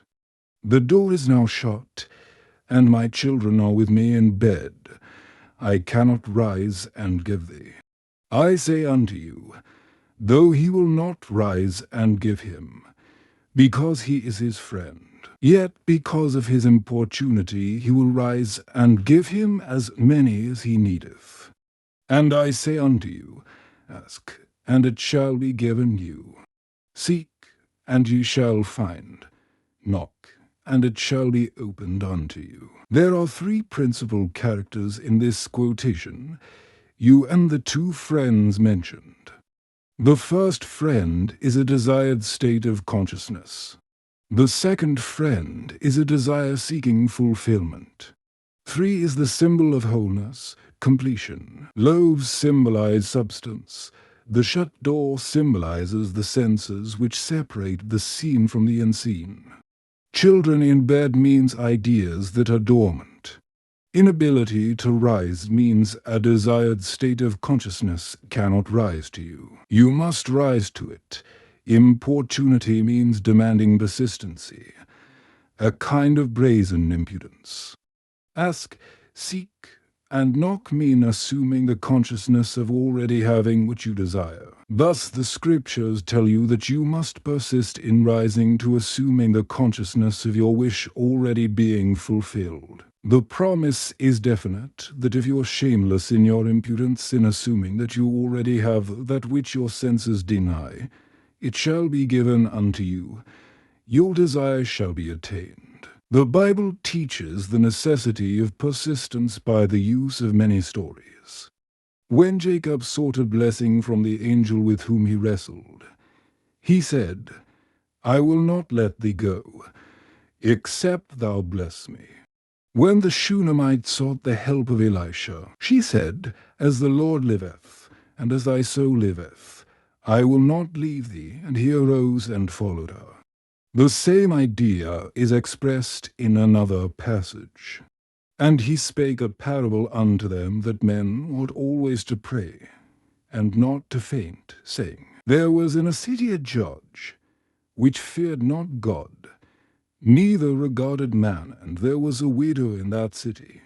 And she came unto him, saying, Avenge me of mine adversary. And he would not for a while. But afterward he said within himself, Though I fear not God, nor regard man, yet because this widow troubleth me, I will avenge her, lest she weary me by her continual coming. The basic truth underlying each of these stories is that desire springs from the awareness of ultimate attainment, and that persistence in maintaining the consciousness of the desire already being fulfilled results in its fulfillment. It is not enough to feel yourself into the state of the answered prayer. You must persist in that state. That is the reason for the injunction man ought always to pray and not to faint. Here, to pray means to give thanks for already having what you desire.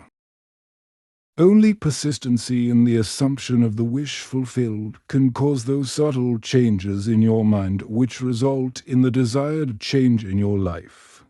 It matters not whether they be angels, Elisha, or reluctant judges. All must respond in harmony with your persistent assumption. When it appears that people, other than yourself in your world, do not act toward you as you would like, it is not due to reluctance on their part, but a lack of persistence in your assumption of your life already being as you want it to be. Your assumption, to be effective, cannot be a single isolated act. It must be a maintained attitude of the wish fulfilled, and that maintained attitude that gets you there, so that you think from your wish fulfilled instead of thinking about your wish, is aided by assuming the feeling of the wish fulfilled frequently.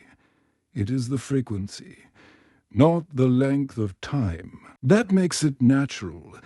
That to which you constantly return constitutes your truest self. Frequent occupancy of the feeling of the wish fulfilled is the secret of success. 23. Case histories. It will be extremely helpful at this point to cite a number of specific examples of the successful application of this law. Actual case histories are given in each of these. The problem is clearly defined, and the way imagination was used to attain the required state of consciousness is fully described in each of these instances. The author of this book was either personally concerned or was told the facts by the person involved. 1.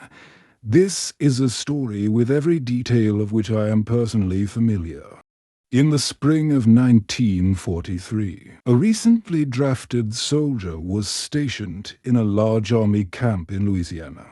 He was intensely eager to get out of the army, but only in an entirely honorable way. The only way he could do this was to apply for a discharge. The application then required the approval of his commanding officer to become effective. Based on Army regulations, the decision of the commanding officer was final and could not be appealed. The soldier, following all the necessary procedure, applied for a discharge. Within 4 hours, this application was returned, marked disapproved. Convinced he could not appeal the decision to any higher authority, military or civilian, he turned within to his own consciousness, determined to rely on the law of assumption. The soldier realized that his consciousness was the only reality, that his particular state of consciousness determined the events he would encounter that night. In the interval between getting into bed and falling asleep, he concentrated on consciously using the law of assumption. In imagination, he felt himself to be in his own apartment in New York City. He visualized his apartment. That is, in his mind's eye, actually saw his own apartment. Mentally picturing each one of the familiar rooms with all the furnishings vividly real. With this picture clearly visualized, and lying flat on his back, he completely relaxed physically. In this way, he induced a state bordering on sleep, at the same time retaining control of the direction of his attention. When his body was completely immobilized, he assumed that he was in his own room and felt himself to be lying in his own bed, a very different feeling from that of lying on an army cot. In imagination, he rose from the bed, walked from room to room, touching various pieces of furniture. He then went to the window and, with his hands resting on the sill, looked out on the street on which his apartment faced. So vivid was all this in his imagination that he saw in detail the pavement, the railings, the trees, and the familiar red brick of the building on the opposite side of the street.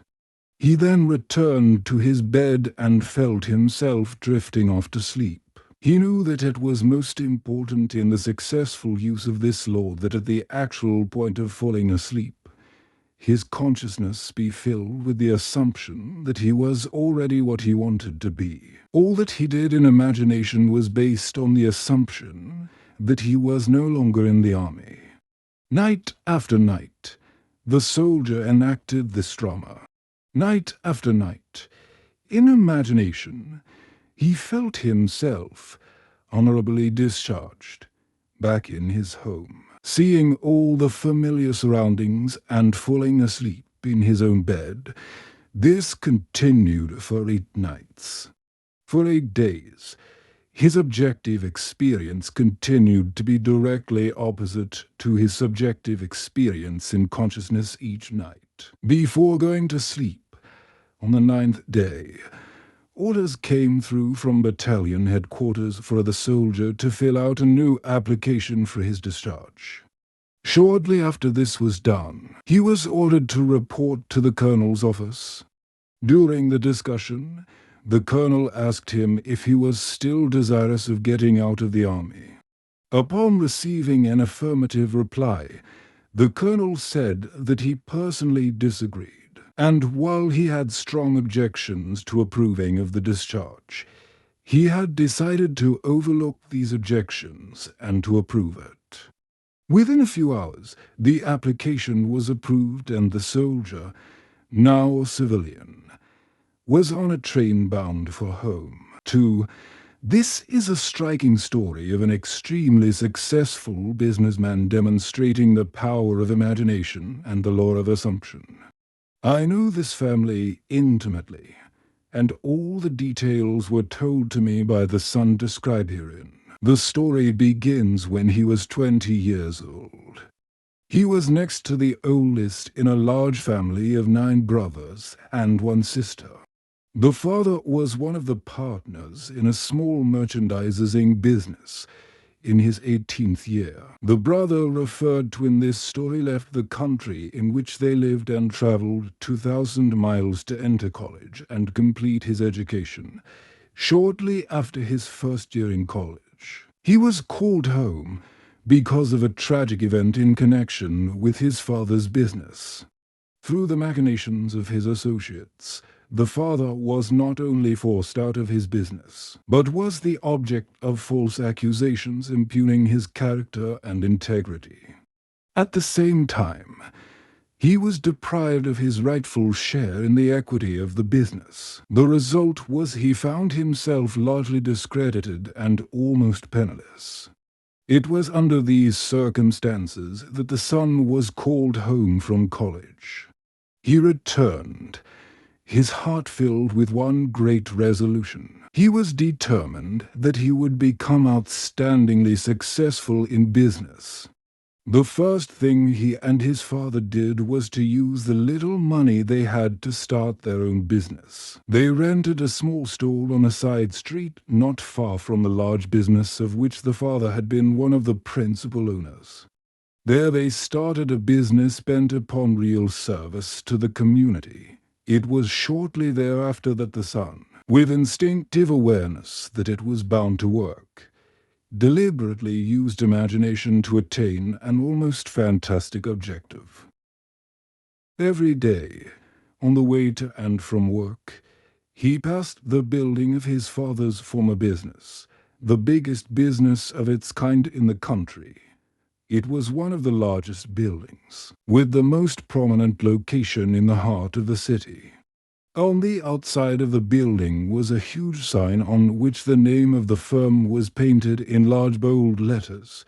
Day after day, as he passed by, a great dream took shape in the son's mind. He thought of how wonderful it would be if it was his family that had this great building, his family that owned and operated this great business. One day, as he stood gazing at the building, in his imagination, he saw a completely different name on the huge sign across the entrance. Now the large letters spelled out his family name in these case histories. Actual names are not used, for the sake of clarity. In this story, we will use hypothetical names and assume that the son's family name was Lauded.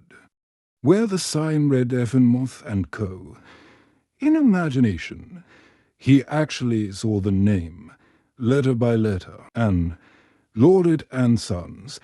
He remained looking at the sign with his eyes wide open, imagining that it read and Lauded and Sons.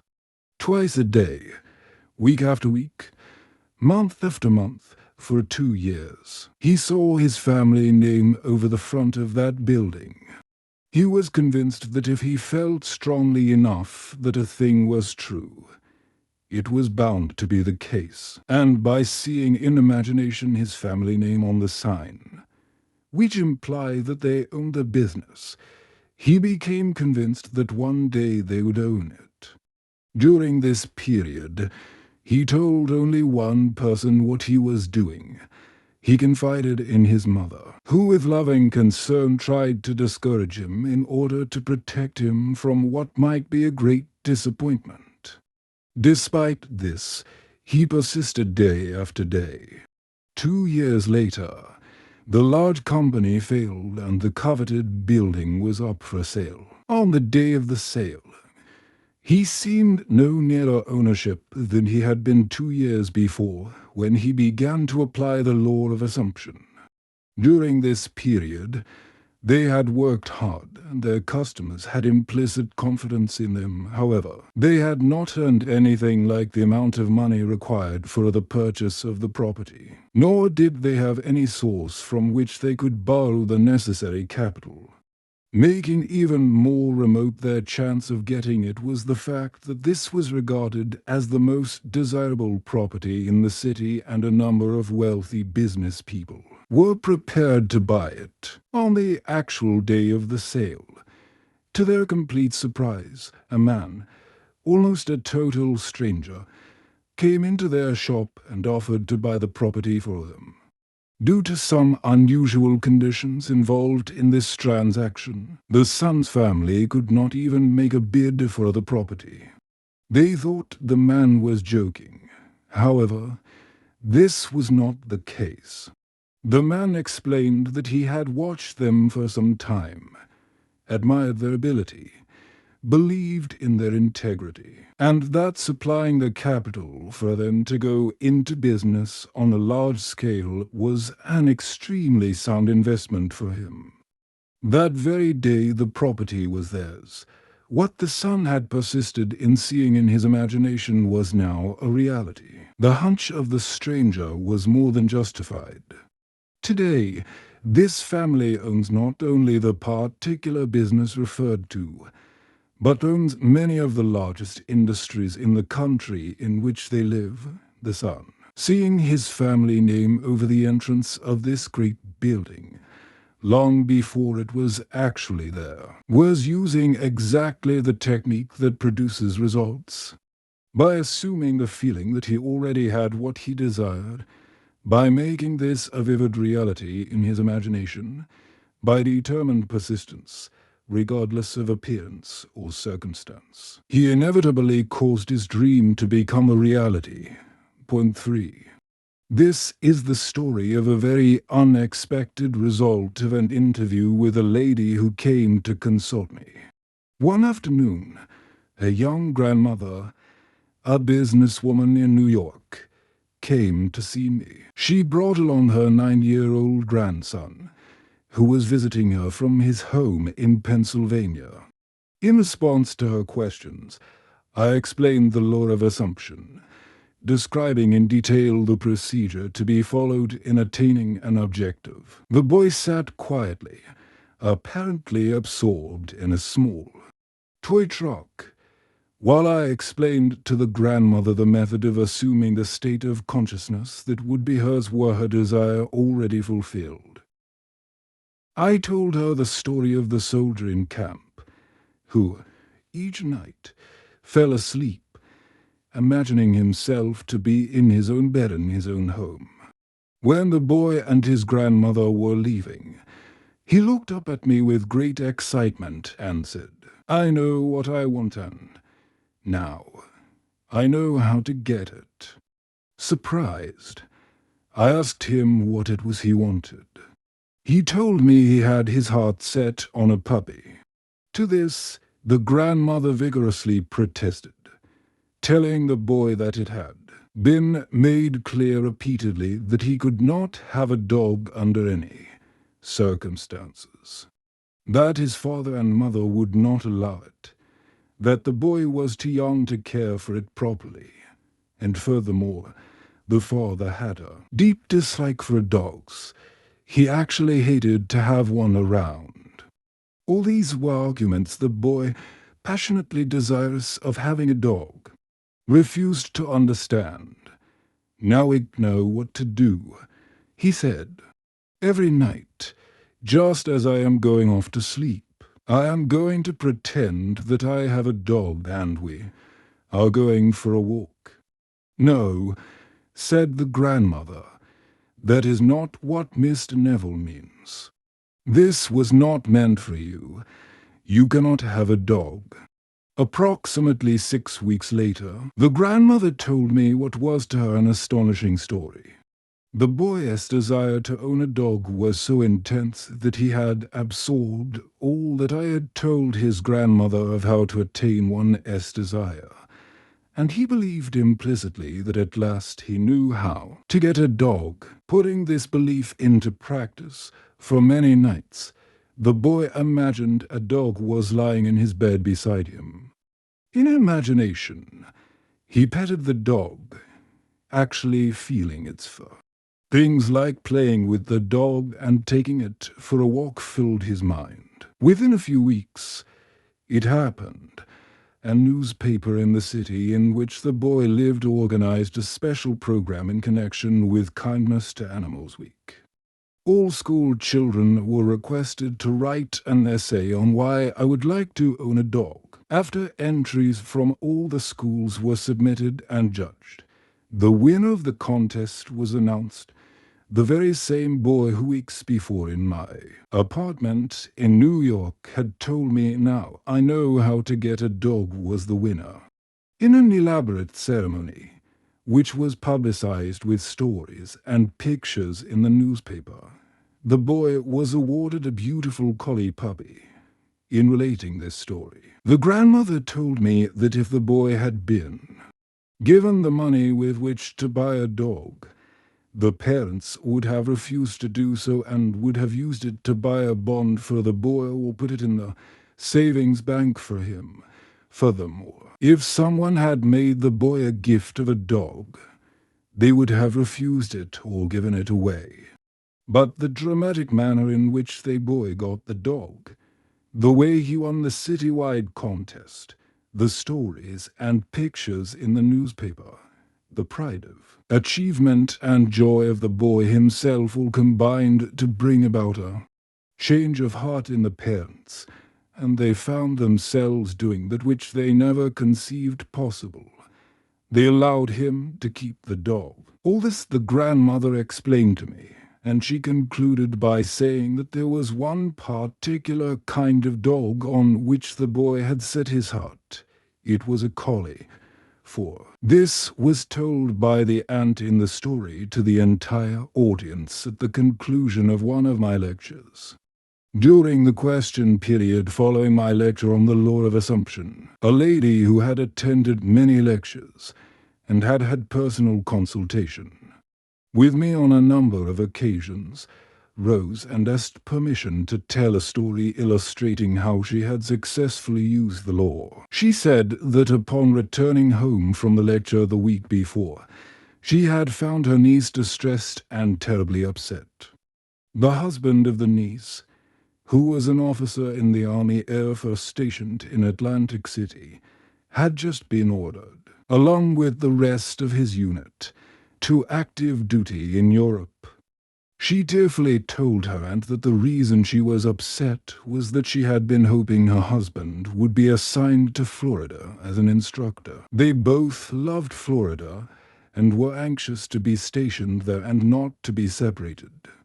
Upon hearing this story, The aunt stated that there was only one thing to do, and that was to apply immediately the law of assumption. "Let's actualize it," she said. "If you were actually in Florida, what would you do? You would feel the warm breeze. You would smell the salt air. You would feel your toes sinking down into the sand. Well, let's do all that right now." They took off their shoes and, turning out the lights, in imagination, they felt themselves actually in Florida, feeling the warm breeze, smelling the sea air, pushing their toes into the sand. 48 hours later, the husband received a change of orders. His new instructions were to report immediately to Florida as an Air Force instructor. 5 days later, his wife was on a train to join him, while the aunt, in order to help her niece to attain her desire, joined in with the niece in assuming the state of consciousness required. She did not go to Florida. That was not her desire. On the other hand, that was the intense longing of the niece. Point 5. This case is especially interesting because of the short interval of time between the application of this law of assumption and its visible manifestation. A very prominent woman came to me in deep concern.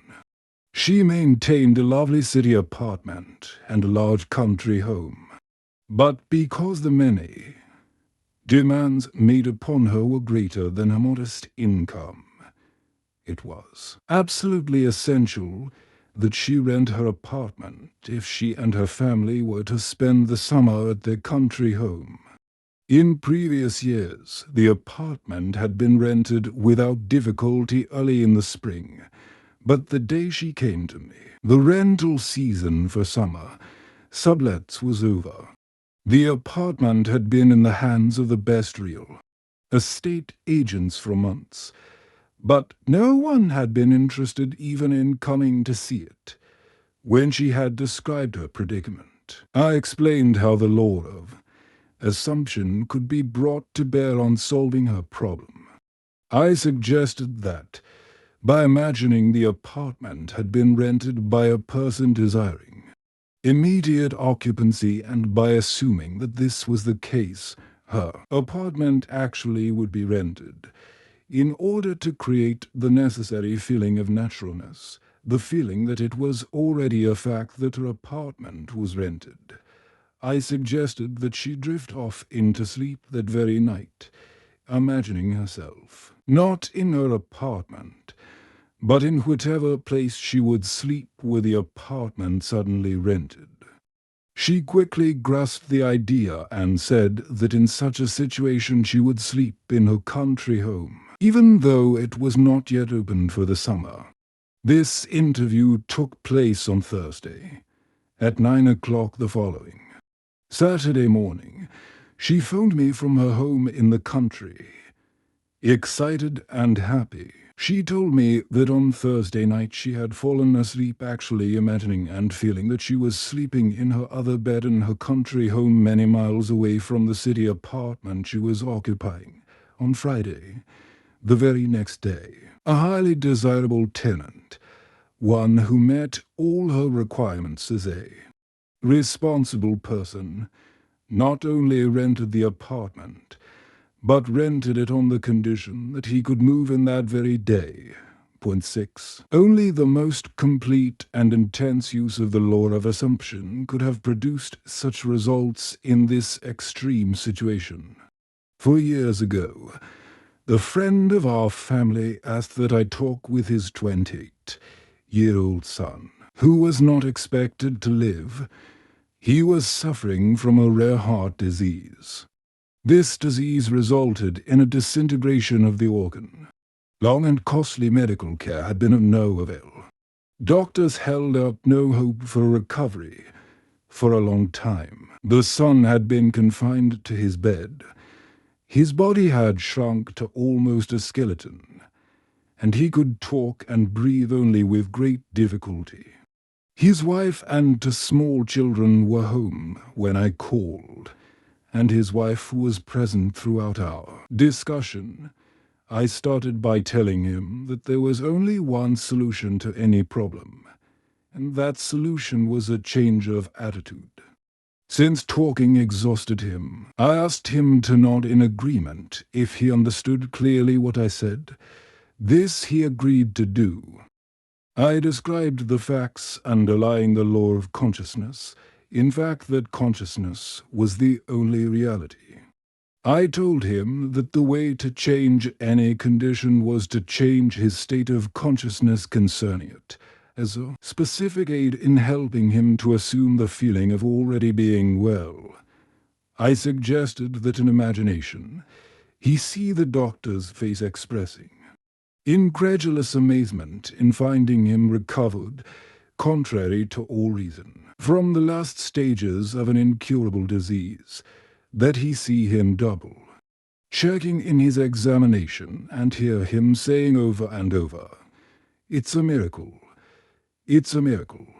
He not only understood all this clearly, but he believed it implicitly. He promised that he would faithfully follow this procedure. His wife, who had been listening intently, assured me that she, too, would diligently use the law of assumption and her imagination in the same way as her husband. The following day I sailed for New York, all this taking place during the winter. Vacation in the tropics. Several months later, I received a letter saying the son had made a miraculous recovery. On my next visit, I met him in person.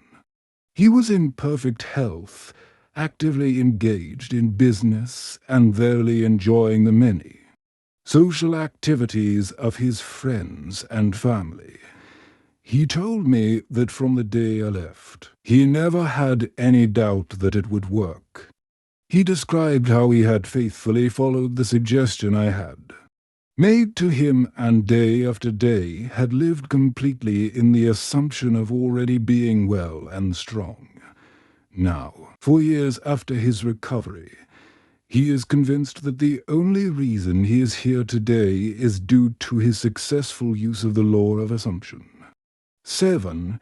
This story illustrates the successful use of the law by a New York business executive. In the fall of 1950, an executive of one of New York's prominent banks discussed with me a serious problem with which he was confronted.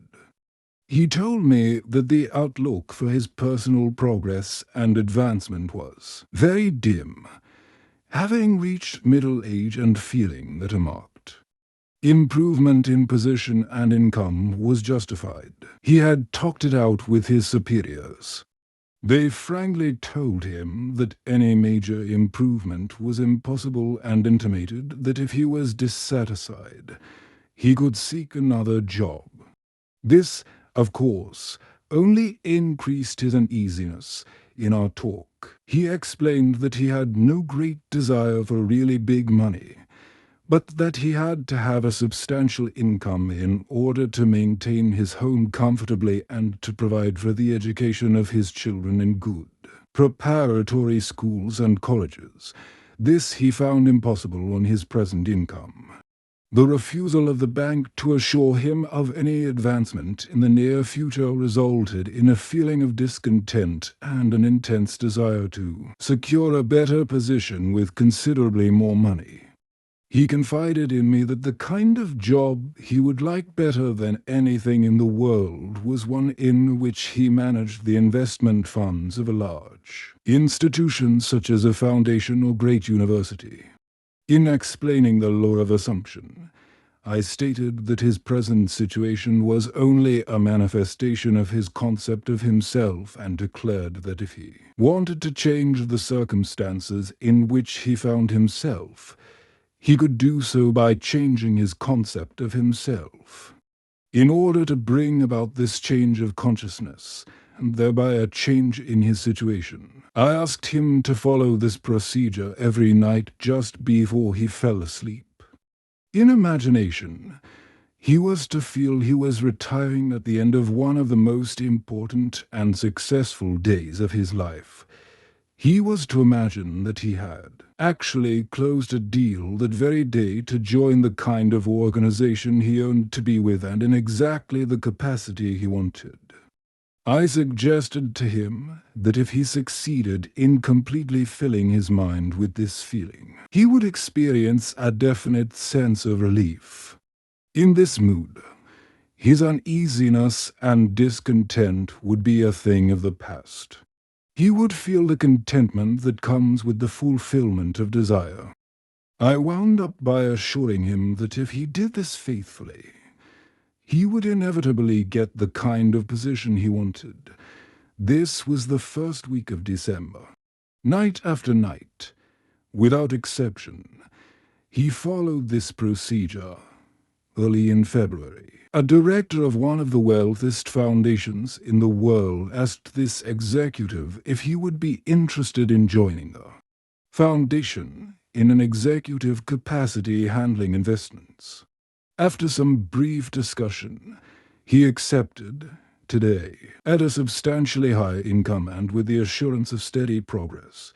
This man is in a position far exceeding all that he had hoped for. Point 8. The man and wife in this story have attended my lectures for a number of years. It is an interesting illustration of the conscious use of this law by two people concentrating on the same objective at one time. This man and wife were an exceptionally devoted couple. Their life was completely happy and entirely free from any problems or frustrations. For some time, they had planned to move into a larger apartment. The more they thought about it, the more they realized that what they had there, hearts set on, was a beautiful penthouse. In discussing it together, the husband explained that he wanted one with a huge window looking out on a magnificent view. The wife said she would like to have one side of the walls mirrored from top to bottom. They both wanted to have a wood-burning fireplace. It was a must that the apartment be in New York City. For months, they had searched for just such an apartment in vain. In fact, the situation in the city was such that the securing of any kind of apartment was almost an impossibility. They were so scarce that not only were there waiting lists for them, but all sorts of special deals including premiums, the buying of furniture, etc., were involved. New apartments were being leased long before they were completed, many being rented from the blueprints of the building. Early in the spring, after months of fruitless seeking, they finally located one which they seriously considered. It was a penthouse apartment in a building just being completed on Upper Fifth Avenue facing Central Park. It had one serious drawback, being a new building. It was not subject to rent control, and the couple felt the yearly rental was exorbitant. In fact, it was several $1,000s a year more than they had considered paying. During the spring months of March and April, they continued looking at various penthouses throughout the city, but they always came back to this one. Finally, they decided to increase the amount they would pay substantially and made a proposition which the agent for the building agreed to forward to the owners for a consideration. It was at this point, without discussing it with each other, each determined to apply the law of assumption. It was not until later that each learned what the other had done. Night after night, they both fell asleep in imagination in the apartment they were considering. The husband, lying with his eyes closed, would imagine that his bedroom windows were overlooking the park. He would imagine going to the window the first thing in the morning and enjoying the view. He felt himself sitting on the terrace overlooking the park, having cocktails with his wife and friends, all thoroughly enjoying it. He filled his mind with actually feeling himself in the penthouse and on the terrace. During all this time, unknown to him, his wife was doing the same thing. Several weeks went by without any decision on the part of the owners, but they continued to imagine as they fell asleep each night that they were actually sleeping in the penthouse. One day, to their complete surprise, one of the employees in the apartment building in which they lived told them that the penthouse there was vacant. They were astonished, because theirs was one of the most desirable buildings in the city with a perfect location right on Central Park. They knew there was a long waiting list of people trying to get an apartment in their building. The fact that a penthouse had unexpectedly become available was kept quiet by the management because they were not in a position to consider any applicants for it. Upon learning that it was vacant, this couple immediately made a request that it be rented to them, only to be told that this was impossible. The fact was that not only were there several people on a waiting list for a penthouse in the building, but it was actually promised to one family. Despite this, the couple had a series of meetings with the management, at the conclusion of which the apartment was theirs. The building being subject to rent control, their rental was just about what they had planned to pay when they first started looking for a penthouse. The location, the apartment itself, and the large terrace surrounding it on the south, west, and north was beyond all their expectations, and in the living room, on one side, is a giant window 15 feet by 8 feet with a magnificent view of Central Park. One wall is mirrored from floor to ceiling, and there is a wood-burning fireplace. 24. Failure. This book would not be complete without some discussion of failure in the attempted use of the law of assumption. It is entirely possible that you either have had or will have a number of failures in this respect, many of them in really important matters, if, having read this book, having a thorough knowledge of the application and working of the law of assumption, you faithfully apply it in an effort to attain some intense desire and fail. What is the reason?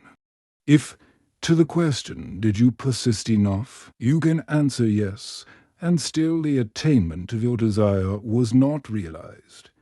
What is the reason for failure? The answer to this is the most important factor in the successful use of the law of assumption. The time it takes your assumption to become fact, your desire to be fulfilled, is directly proportionate to the naturalness of your feeling of already being what you want to be, of already having what you desire. The fact that it does not feel natural to you to be what you imagine yourself to be is the secret of your failure. Regardless of your desire, regardless of how faithfully and intelligently you follow the law, if you do not feel natural about what you want to be, you will not be it. If it does not feel natural to you to get a better job, you will not get a better job. The whole principle is vividly expressed by the Bible phrase, "You die in your sins," John 8:24. You do not transcend from your present level to the state desired. How can this feeling of naturalness be achieved? The secret lies in one word, imagination. For example, this is a very simple illustration.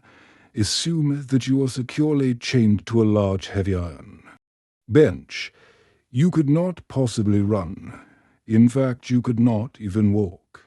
In these circumstances, it would not be natural for you to run. You could not even feel that it was natural for you to run. But you could easily imagine yourself running. In that instant, while your consciousness is filled with your imagined running, you have forgotten that you are bound. In imagination, Your running was completely natural. The essential feeling of naturalness can be achieved by persistently filling your consciousness with imagination, imagining yourself being what you want to be or having what you desire. Progress can spring only from your imagination, from your desire to transcend your present level. What you truly and literally must feel is that with your imagination, all things are possible.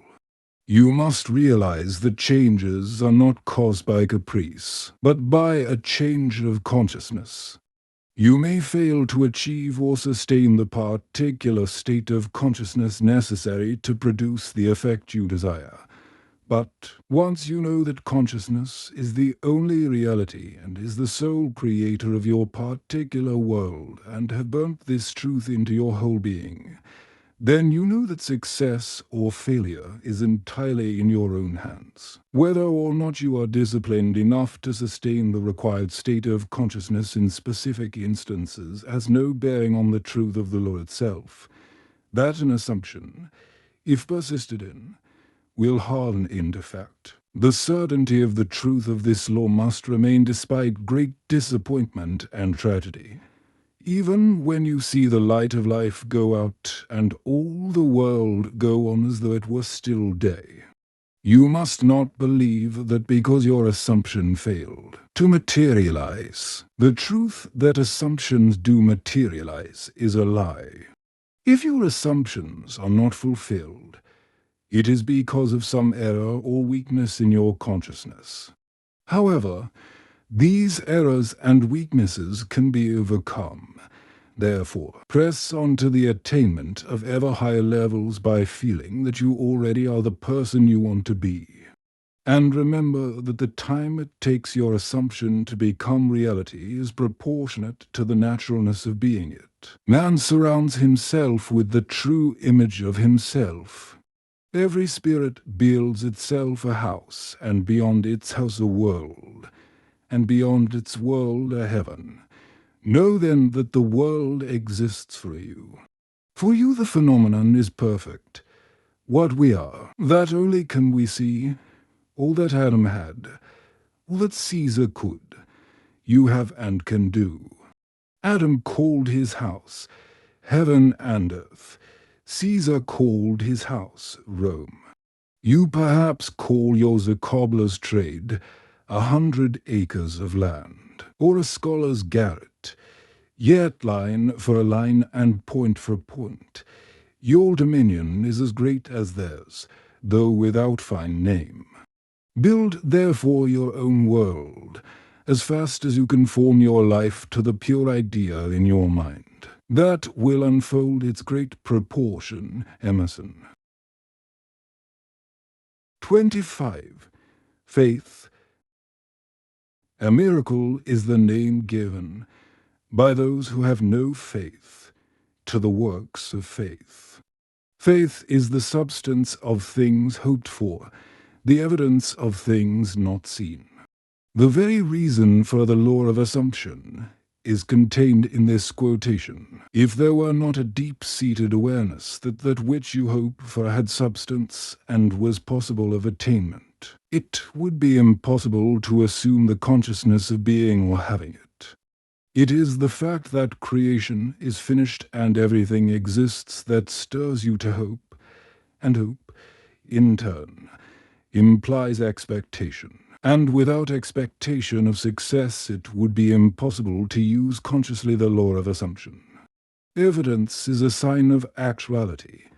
Thus, this quotation means that faith is the awareness of the reality of that which you assume, a conviction of the reality of things which you do not see, the mental perception of the reality of the invisible. Consequently, it is obvious that a lack of faith means disbelief in the existence of that which you desire, inasmuch as that which you experience is the faithful reproduction of your state of consciousness. Lack of faith will mean perpetual failure in any conscious use of the law of assumption. In all the ages of history, faith has played a major role. It permeates all the great religions of the world. It is woven all through mythology. and yet today it is almost universally misunderstood, contrary to popular opinion. The efficacy of faith is not due to the work of any outside agency. It is from first to last an activity of your own consciousness. The Bible is full of many statements about faith, of the true meaning of which few are aware. Here are some typical examples. Unto us was the gospel preached, as well as unto them. But the word preached did not profit them, not being mixed with faith in them that heard it. In this quotation, the us and them make clear that all of us hear the gospel. Gospel means good news, very obviously. Good news for you would be that you had attained your desire. This is always being preached to you by your infinite self. To hear that which you desire does exist and you need only to accept it in consciousness is good news. Not mixing with faith means to deny the reality of that which you desire. Hence there is no profit attainment possible. O faithless and perverse generation, how long shall I be with you? The meaning of faithless has been made clear. Perverse means turned the wrong way. In other words, the consciousness of not being what you want to be faithless. That is, to disbelieve in the reality of that which you assume, is to be perverse. How long shall I be with you means that the fulfillment of your desire is predicated upon your change to the right state of consciousness. It is just as though that which you desire is telling you that it will not be yours until you turn from being faithless and perverse to righteousness. As already stated, righteousness is the consciousness of already being what you ought to be. By faith he forsook Egypt, not fearing the wrath of the king, for he endured, as seeing him who is invisible. Egypt means darkness, belief in many gods' causes. The king symbolizes the power of outside conditions or circumstances. He is your concept of yourself as already being what you want to be. Enduring as seeing him who is invisible means persisting in the assumption that your desire is already fulfilled. Thus, this quotation means that, by persisting in the assumption that you already are the person you want to be, you rise above all doubt, fear, and belief in the power of outside conditions or circumstances. And your world inevitably conforms to your assumption. The dictionary definitions of faith, the assent of the mind or understanding to the truth, and wavering adherence to principle, are so pertinent that they might well have been written with the law of assumption in mind. Faith does not question, faith knows. 26. Destiny. Your destiny, that which you must inevitably experience. Really, it is an infinite number of individual destinies, each of which when attained is the starting place for a new destiny. Since life is infinite, the concept of an ultimate destiny is inconceivable. When we understand that consciousness is the only reality, we know that it is the only creator. This means that your consciousness is the creator of your destiny. The fact is, you are creating your destiny every moment, whether you know it or not. Much that is good and even wonderful has come into your life without your having any inkling that you were the creator of it. However, the understanding of the causes of your experience and the knowledge that you are the sole creator of the contents of your life, both good and bad, not only make you a much keen observer of all phenomena, but through the awareness of the power of your own consciousness, intensify your appreciation of the richness and grandeur of life.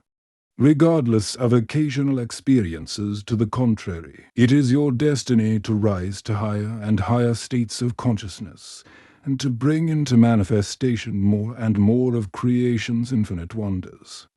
Actually, you are destined to reach the point where you realize that, through your own desire. You can consciously create your successive destinies. The study of this book, with its detailed exposition of consciousness and the operation of the law of assumption, is the master key to the conscious attainment of your highest destiny. This very day start your new life. Approach every experience in a new frame of mind, with a new state of consciousness. Assume the noblest and the best for yourself in every respect and continue therein. Make believe, great wonders are possible. 27. Reverence. Never wouldst thou have made anything if thou hadst not loved it. In all creation, in all eternity, in all the realms of your infinite being, the most wonderful fact is that which is stressed in the first chapter of this book. You are God. You are the I am that I am. You are consciousness. You are the Creator. This is the mystery. This is the great secret known by the seers, prophets, and mystics throughout the ages. This is the truth that you can never know intellectually. Who is this you? That it is you, John Jones or Mary Smith, is absurd. It is the consciousness which knows that you are John Jones or Mary Smith. It is your greater self, your deeper self, your infinite being. Call it what you will. The important thing is that it is within you. It is you. It is your world. It is this fact that underlies the immutable law of assumption. It is upon this fact that your very existence is built. It is this fact that is the foundation of every chapter of this book. No, you cannot know this intellectually. You cannot debate it. You cannot substantiate it. You can only feel it. You can only be aware of it, becoming aware of it. One great emotion permeates your being. You live with a perpetual feeling of reverence. The knowledge that your Creator is the very self of yourself and never would have made you had he not loved you must fill your heart with devotion. Yes, with adoration. One knowing glimpse of the world about you at any single instant of time is sufficient to fill you with profound awe and a feeling of worship. It is when your feeling of reverence is most intense that you are closest to God, and when you are closest to God, your life is richest. Our deepest feelings are precisely those we are least able to express, and even in the act of adoration, silence is our highest praise.